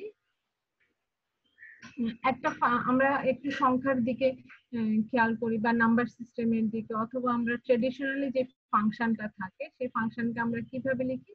ধরো লিখি y equal to x fx। এটা যদি আমরা লিখি, আমরা যখন একটা ফিগার ড্র করি, যখন আমরা ড্র করি তখন আমরা এখানে x এর একটা মান বসাই। ধরো x এর মান 1 বসালাম, সে 1 এর জন্য y এর যে মানটা পাই সেটা এখানে লিখি। এই পয়েন্টটাকে আমরা লেখার সময় কিন্তু লিখি x, y এটা দ্বারা। তার মানে পয়েন্ট কয়টা? একটা না দুইটা? পয়েন্ট কয়টা লিখেছি এখানে? দুইটা ম্যাম। একটা পয়েন্ট। এখানে পয়েন্ট কয়টা? পয়েন্ট একটা ম্যাম। পয়েন্ট একটা। তার কোঅর্ডিনেট দুটো, তার মানে দুটো কোঅর্ডিনেট, সেটা দিয়ে এইটুকু দিয়ে y বুঝিয়েছে, এটুকু দিয়ে কি বুঝিয়েছে? y, আর এটুকু দিয়ে x। এটা দ্বারা কিন্তু আমি দুই দিকের ডিরেকশন বুঝিয়ে একটা, তার মানে একটা পেয়ার দিয়ে, একটা পেয়ার অফ এটাকে কি বলবো? Ordered pair. একটা অর্ডার পেয়ার কেন বলা হয়? ফার্স্ট পজিশন অলওয়েজ x থাকে, সেকেন্ড পজিশন অলওয়েজ y থাকে। এই অর্ডার পেয়ার দিয়ে কিন্তু আমরা একটা পয়েন্টকে বুঝি। কখনো কখনো আমরা এই অর্ডার পেয়ারকে x, y না লিখে লিখতে পারি x, ফাংশন অফ x। যদি ফাংশনটার নাম y না দিয়ে f দেয়া থাকে তাহলে আমরা কি লিখি? x, function of x। তাহলে x, ফাংশন অফ x দিয়ে আমরা কি বুঝি? একটা মাত্র পয়েন্ট বুঝি। বোঝা গিয়েছে কথাটা? জি ম্যাম। যেহেতু ওয়াইটা তোমার দেয়া নেই, ফাংশনটা x নামে দেয়া আছে, x, fx। এক্সটা হলো x এক্সিস বরাবর, যে পয়েন্টটা আসলো সেটা, আর তার এগেইনস্টে ফাংশনের যে মানটা আসলো এটা হচ্ছে x, fx, ঠিক আছে? এখন সেরকম ভাবে আমরা কিন্তু বলবো যে এরকম যে কোনো ফাংশনকে অর্ডার পেয়ারের মাধ্যমে রিপ্রেজেন্ট করা হয়। তার মানে অর্ডার পেয়ার কিভাবে তৈরি হয়? প্রথমে ভেরিয়েবল, তারপরে ফাংশন। প্রথমে ভেরিয়েবলটা লিখবে, ভেরিয়েবলের মানটা, তারপরে ফাংশনের মানটা। এটা হলো ভেরিয়েবলের মান। এক্স এক্সিসের উপর যে মানটা আছে এটা হলো ভেরিয়েবলের মান, আর হাইটের দিকে যে মানটা আছে এটা হলো ফাংশনাল মান। আর এই অর্ডার পেয়ার দ্বারা কিন্তু এই ফাইনালি ফাংশনের এই মানটাকে মিন করে। তো আমরা এখানেও দেখতে পাচ্ছি যে একটা অর্ডার পেয়ার নেওয়া হয়েছে x, fx। তাহলে এখন x, fx তোমরা বুঝতে পেরেছো। এখানে যে x আর fx লিখেছি সেই x টা কিন্তু একটা রিয়েল সংখ্যা, আর fx টা হচ্ছে একটা এলজেব্রাইক ফাংশন। আর আমাদের এখানে যে x, fx আছে, এই x টা হলো র্যান্ডম ভেরিয়েবলের একটা মান, আর fx টা হলো সেই মানটা আসার প্রবাবিলিটি। বোঝা গেছে? এখানে x টা হলো র্যান্ডম ভেরিয়েবলের একটা মান, ধরো র্যান্ডম ভেরিয়েবলের মান হলো 1, আর f অফ 1 মানে কি?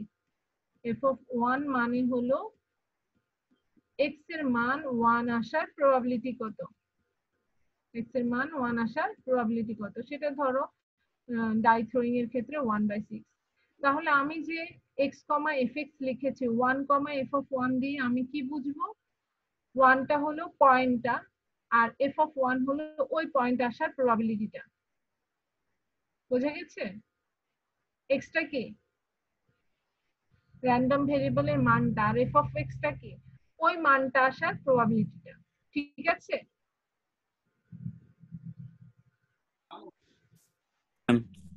এখন এই অর্ডার পেয়ারকেই বলা হয় প্রবাবিলিটি ফাংশন। ডিসক্রিটের ক্ষেত্রে এটাকে বলা হয় প্রবাবিলিটি মাস ফাংশন, অথবা আমরা ওই যে বললাম probability distribution of discrete random variable. এখানে সবগুলো নাম আলোচনা করেছে, যা যা আমরা বলতে পারি প্রবাবিলিটি ফাংশন বলতে পারি। আরো মোর স্পেসিফিক করে আমরা প্রবাবিলিটি ফাংশন না বলে বলবো প্রবাবিলিটি মাস ফাংশন, অথবা probability distribution of discrete random variable, এই দুটো আমরা বলবো।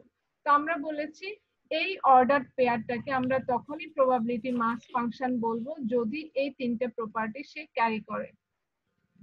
যে কোনো একটা fx দেখলেই কিন্তু আমি বলবো না fx সমান ধরো x স্কয়ার লেখা আছে, আমি কিন্তু বলবো না যে এই ফাংশনটা, এই যে x, fx এই অর্ডার পেয়ারটা যে মাস ফাংশন, এটা কিন্তু আমি বলবো না। হতেও পারে, নাও হতে পারে। তো আমি কখন বলবো? যদি এই তিনটা কন্ডিশনকে স্যাটিসফাই করে, তাহলে আমি বলবো যে এটা হলো প্রবাবিলিটি মাস ফাংশন। কন্ডিশন তিনটা কি?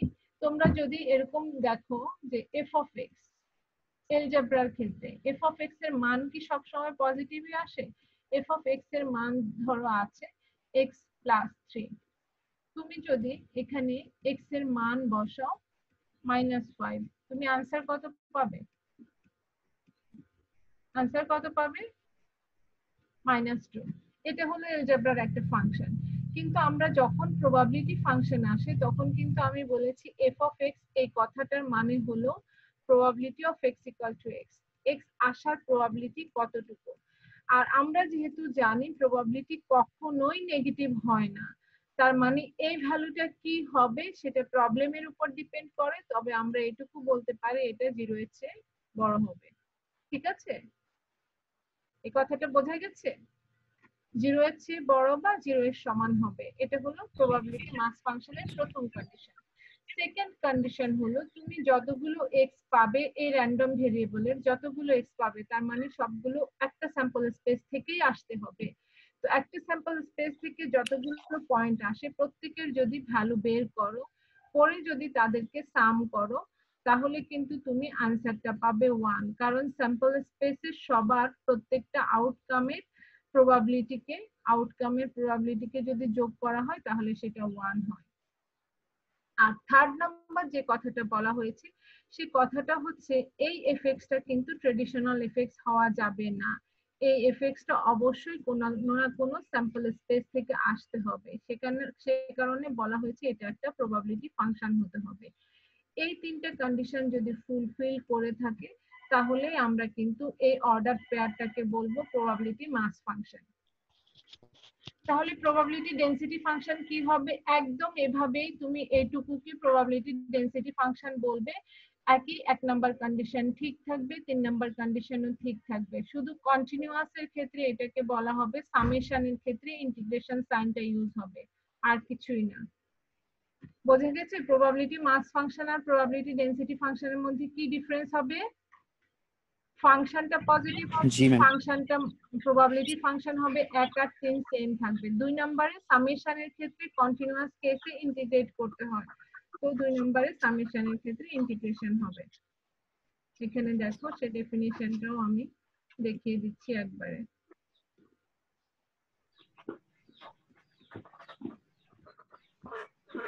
এই যে দেখো প্রবাবিলিটি ডেনসিটি ফাংশন এখানে দেখতে পাচ্ছ।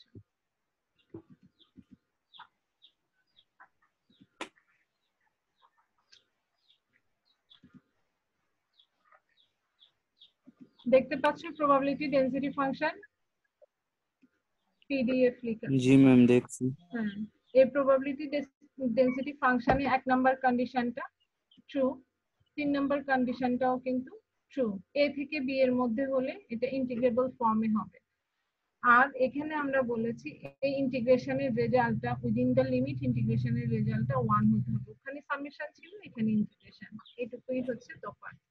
তাহলে আমরা দুটো প্রবলেম একটু দেখি কিভাবে আমরা একটা প্রবলেম দেখে বুঝবো যে এটা প্রবাবিলিটি ডেনসিটি ফাংশনের অঙ্ক আর এটা প্রবাবিলিটি মাস ফাংশনের অঙ্ক। আমরা মাস ফাংশনের একটা প্রবলেমে চলে যাই। এখানে দেখো একটা প্রবলেম 3.8 এ আছে। এই প্রবলেমটাতে বলা আছে যে কোশ্চেনটা আছে, সেই কোশ্চেনটা স্ক্রিনে তোমরা দেখতে পাচ্ছ, তোমরা নিজেরা একটু পড়ো, আমিও পড়ে দিই।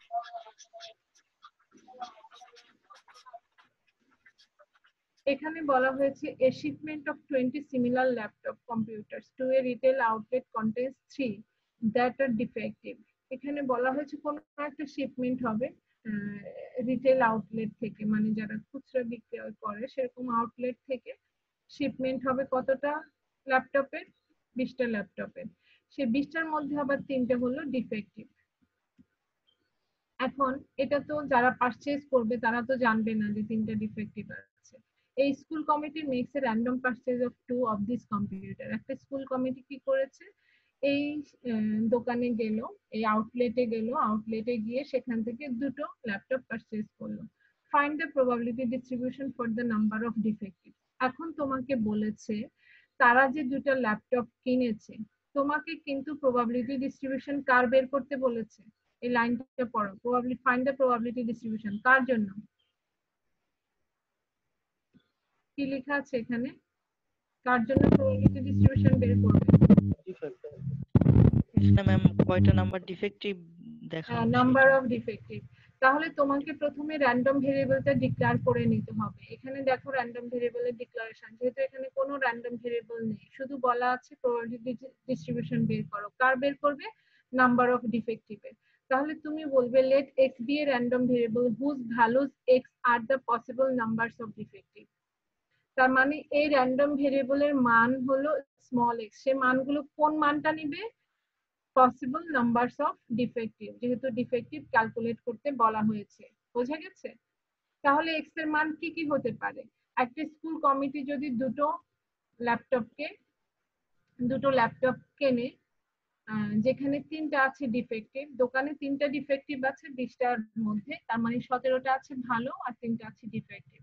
স্কুল কমিটি সিদ্ধান্ত নিয়েছে দুটো ল্যাপটপ কিনবে। কোশ্চেন হলো সেই ল্যাপটপ গুলো ডিফেক্টিভ হওয়ার প্রবাবিলিটি কতটুকু?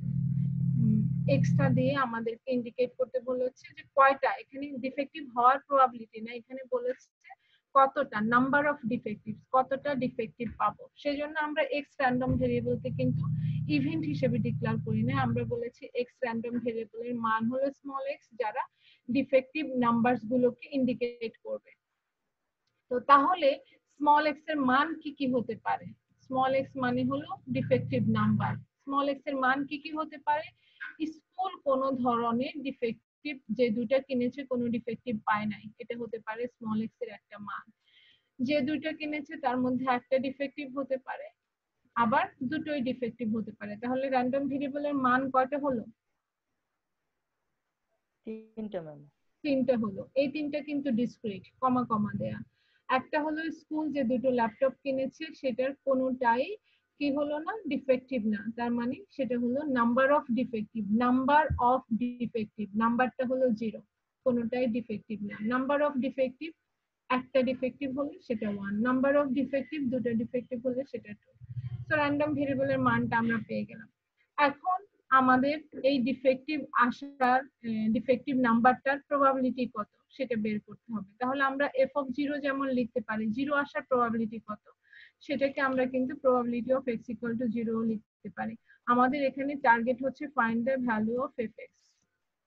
তো fx বের করতে গিয়ে আমরা f0 বের করতে পারি বা এই আকারেও লিখতে পারি। বের করতে পারি f1 বা প্রবাবিলিটি অফ x = 1, বের করতে পারি f2 বা প্রবাবিলিটি অফ x = 2, যে আকারে লিখি না কেন। এখন আমরা একটু ক্যালকুলেশনটা বোঝার চেষ্টা করি।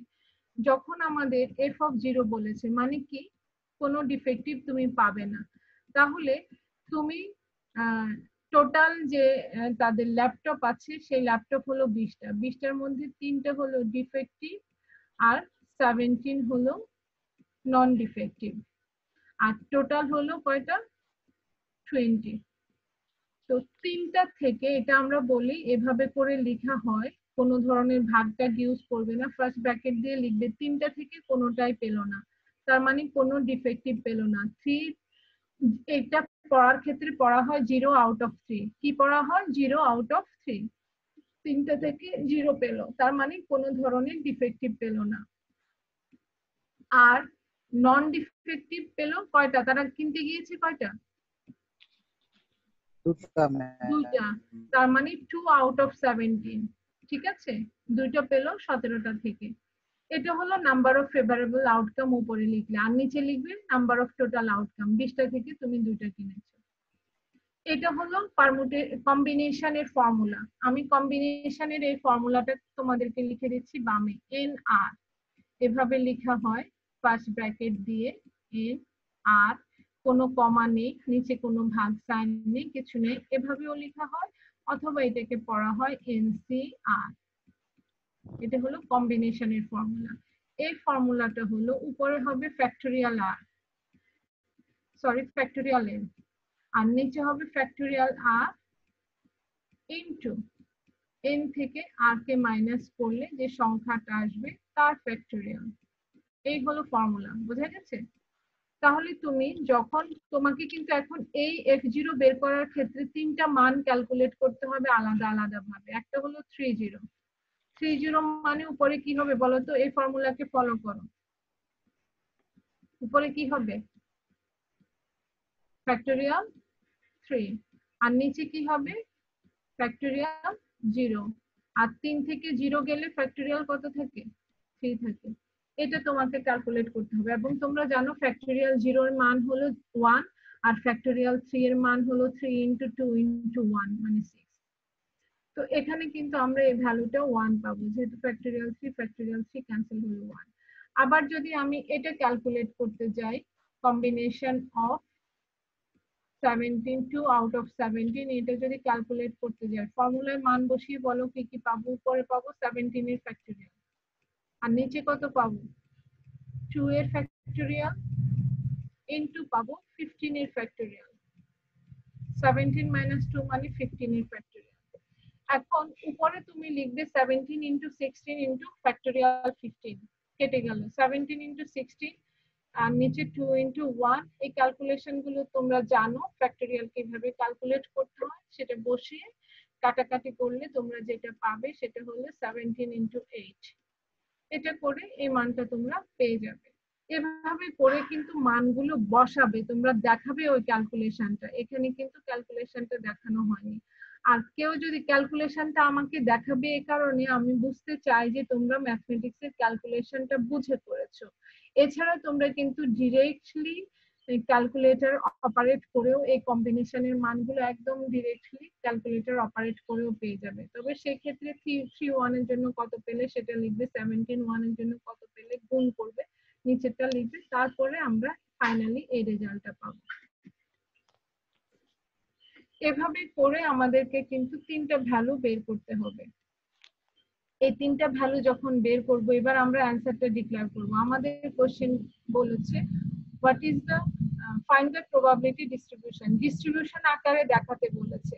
ডিস্ট্রিবিউট করলে কিন্তু কে কত পেলো সেভাবে দেখাতে হয়। Find the probability distribution for the number of defective, তো তোমাকে ডিস্ট্রিবিউশন আকারে দেখাতে হবে। তাহলে তুমি বললে the probability distribution of x is, distribution আকারে কিভাবে লিখলে, এখানে দেখো 0 এর জন্য একটা মান পেলে 0 কত পাবে, 1 কত পাবে, 2 কত পাবে। তোমার র্যান্ডম ভেরিয়েবল হলো, র্যান্ডম ভেরিয়েবলের মান হলো 3টা, তুমি ডিস্ট্রিবিউশনে দেখালে x ইকুয়াল টু দিয়ে এই 3টা দেখালে, এই 3টাকে কত কত এফএক্স মানে তারা কত কত পেলো সেই মানটা দেখালে।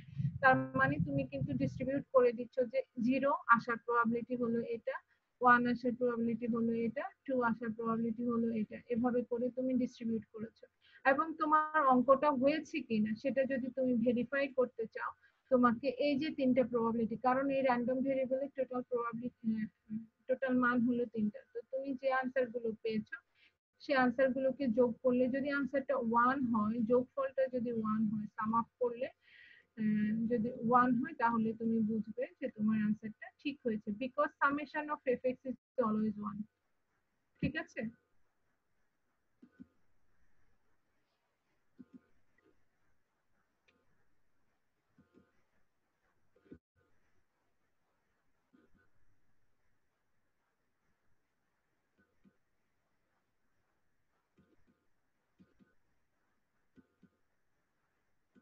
এখানে একটা কন্টিনিউয়াস এর প্রবলেম দেয়া আছে 3.11 এ। কন্টিনিউয়াস এর ক্ষেত্রে কিন্তু প্রবলেম সলভ করা সবচেয়ে ইজি। একটা ফাংশন দেয়া আছে, দেখে বোঝার উপায় নেই যে এটা অ্যালজেব্রাইক ফাংশন নাকি প্রবাবিলিটি ডিস্ট্রিবিউশন ফাংশন বা প্রবাবিলিটি ডেনসিটি ফাংশন বলবো। যে এফ অফ এক্স টা দেয়া আছে সেই এফ অফ এক্স টাকে দেখে কিন্তু আমরা বুঝতে পারছি না এটা কি একটা পিসওয়াইজ ডিফাইন্ড ফাংশন যা আমরা ক্যালকুলাসে পড়েছি নাকি প্রবাবিলিটি ডেনসিটি ফাংশন। সেজন্য তোমাকে ফার্স্ট যে কোশ্চেনটা করেছি সে কোশ্চেনে বলেছে verify that F x is a density function, মানে এটা ডেনসিটি ফাংশন তুমি ভেরিফাই করো। তো এই ভেরিফাই করতে হলে ওই যে আমরা 3টা প্রপার্টি পড়েছি, একটা প্রপার্টি হলো ফাংশনটা পজিটিভ হতে হবে, f of x is greater than or equal to 0 হতে হবে, এই প্রপার্টিটা তোমাকে প্রমাণ করে দেখাতে হবে। 2 নাম্বার প্রপার্টি হলো যে রেঞ্জ আছে সেই রেঞ্জের মধ্যে তুমি ইন্টিগ্রেট করবে, যেমন -1 থেকে 2 এই রেঞ্জের মধ্যে তুমি ইন্টিগ্রেট করবে ফাংশনটাকে, ইন্টিগ্রেট করে আনসারটা তোমার 1 দেখাতে হবে, এটা সমান 1 দেখাতে হবে। এই দুটো যদি হয় তাহলে তুমি বলেই দিতে পারবে এটা একটা প্রবাবিলিটি ফাংশন। কাজে যখন প্রবাবিলিটি ফাংশন হবে তখনই তুমি এই এফএক্স টাকে ডেনসিটি ডিক্লেয়ার করবে। সো তোমার এখানে চেক করার বিষয় হলো দুটো, একটা হলো এফএক্স টা পজিটিভ হতে হবে, আরেকটা হচ্ছে উইদিন দা রেঞ্জ, যে রেঞ্জটা দেয়া আছে, যে ইন্টারভ্যালটা দেয়া আছে সেই ইন্টারভ্যালের মধ্যে ইন্টিগ্রেশনটা 1 হতে হবে। তো আমরা এখানে দেখতে পাচ্ছি x²/3 আছে, মূল ফাংশনটা আছে x²/3। আমি এই ফাংশনটাকে একদম বলে দিতে পারি এরকম ভাবে, ইট is clearly scene that the function is positive. কি কারণে বললাম? কারণ x এর মান নেগেটিভ বসালেও পজিটিভ হয়ে যাবে বিকজ অফ স্কয়ার। তো আমি কিন্তু একদম 1 নাম্বার প্রপার্টিটা বলার ক্ষেত্রে খুব বোল্ডলি বলবো যে it is clearly seen, question থেকে দেখা যাচ্ছে যে fx is greater than or equal to 0 because there is a square term on the variable। বলে দিলাম, এটা ক্লিয়ার হয়ে গেল। এখানে তারা বলেছে অবভিয়াসলি। তো এরপরে যেটা আছে সেটাকে ভেরিফাই করার জন্য এই যে ইন্টিগ্রেট করেছে -1 থেকে 2 এর মধ্যে x²/3 কে ইন্টিগ্রেট করেছে, 1/3 টা ইন্টিগ্রেশনের বাইরে থাকলো আর x² ইন্টিগ্রেশন হলো x³/9। এই x³/9 হলো x³/3 আর আগে 3 মিলে 9 হয়েছে। এখন এখানে আপার লিমিট 2 লোয়ার লিমিট -1 বসিয়েছে। এগুলো ইন্টিগ্রেশনে তোমরা করেছো, এটা দেখবে, যদি কারো ইন্টিগ্রেশনে প্রবলেম থাকে একটু ইন্টিগ্রেশনটা দেখে নিবে, এলিমেন্টারি ইন্টিগ্রেশন গুলো দেখে নিবে। তো এটা করে কিন্তু আমরা রেজাল্টটা 1 পেলাম। তাহলে কিন্তু আমরা বুঝতে পারলাম বা বলতে পারলাম এটা হচ্ছে একটা প্রবাবিলিটি ডেনসিটি ফাংশন। এরপরে বি নাম্বার কোশ্চেনে তোমাকে বলা হয়েছে প্রবাবিলিটি ক্যালকুলেট করবে কতটুকুর মধ্যে, 0 থেকে 1 এর মধ্যে। তোমার এখানে মান কিন্তু আছে -1 থেকে 2 এর মধ্যে, কিন্তু তোমাকে যেটার মধ্যে ক্যালকুলেট করতে বলে কোনো বিশেষ মান যদি চেয়ে থাকে সেটা তুমি সহজেই করতে পারো। 0 থেকে 1 এর মধ্যে বললে এখানে যেমন কিছু বলে নাই, আমরা টোটালটা করে 1 দেখেছি, টোটাল ইন্টিগ্রেশন -1 থেকে 2। এখন আমাকে বলেছে 0 থেকে 1 করতে লোয়ার লিমিটটা নিচে বসাবো, আপার লিমিটটা উপরে বসাবো, ইন্টিগ্রেট করবো, আনসার ডিক্লেয়ার করবো। It is very simple. তো আমরা এভাবে করে কন্টিনিউয়াস যে ডিস্ট্রিবিউশন আছে সেটা দেখলাম, আর ডিসক্রিট ডিস্ট্রিবিউশনও দেখলাম। এবং আমরা যে ডিস্ট্রিবিউশনটা দেখলাম সেখানে কিন্তু একটা ভেরিয়েবল প্রত্যেকটা জায়গায়, প্রতি প্রবলেমে একটা ভেরিয়েবল কিন্তু ইন্ডিভিজুয়ালি কাজ করেছে, দুটো ভেরিয়েবল কিন্তু একসাথে কাজ করেনি। তো আমরা নেক্সট ক্লাসে যেটা দেখব সেটা হচ্ছে কোনো কোনো প্রবলেমে একসাথে দুটো ভেরিয়েবলও থাকতে পারে, সেই ক্ষেত্রে আমরা সেই ফাংশনটাকে বলবো function of X comma Y. তার মানে একই সাথে এইটার ক্ষেত্রে probability of X equal to X আসার সম্ভাবনা কত, একই সাথে ওয়াই আসার সম্ভাবনা কত। এই জয়েন্ট ডিস্ট্রিবিউশনটা একসাথে দুটো ভেরিয়েবল যদি কোনো র্যান্ডম ভেরিয়েবল কোনো ফাংশনে থেকে থাকে তাহলে আমরা কিভাবে ক্যালকুলেশন করব এটা আমরা নেক্সট ক্লাসে দেখব। ঠিক আছে?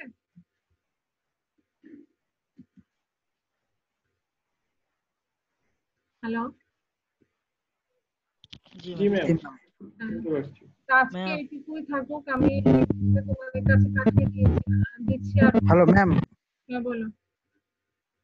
ম্যাম আপনার এই লেকচার গুলো যদি গুগল ক্লাসরুমে দিয়ে দিতেন তাহলে অনেক সুবিধা হতো। হ্যাঁ আমি এখনই দিয়ে দিচ্ছি, এই লেকচারটা দিয়ে দিচ্ছি। ম্যাম সব লেকচার গুলো দিয়ে দিতেন, মানে প্রথম থেকে যে লেকচার গুলো আপনি প্রথমের লেকচার গুলোকে আমি একটু সুন্দর করে সাজাচ্ছি, সেটা আমি প্রতিদিনই তোমাদেরকে কথা দিচ্ছি পাঠাবো, কিন্তু আমি পাঠাতে পারছি না, আমার আবার আরেকটা ক্লাস এসে যাচ্ছে। তবে গত রাতে আমি অনেকটুকু করেছি, তাই হোক যে আগামী 3-4 ঘন্টা পরে আমি 1 থেকে 3 লেকচার গুলো পাঠাবো, আর এখনই 4 নাম্বার লেকচারটা পাঠিয়ে দিচ্ছি। ঠিক আছে? জি ম্যাম, একটু ম্যাম ক্রাইম okay ma'am, thank you ma'am. Ma'am video গুলো দিয়েন ম্যাম, তাহলে অনেক উপকার হবে ম্যাম। কি দিব? ভিডিও গুলা ম্যাম যেগুলা রেকর্ড করছেন। ভিডিও তো আমি রেকর্ড করি নাই, তোমরাই তো রেকর্ড করছো। I have given you the permission. Hasib, hello ma'am. হ্যাঁ হ্যালো বলো। ম্যাম, আমি 3.0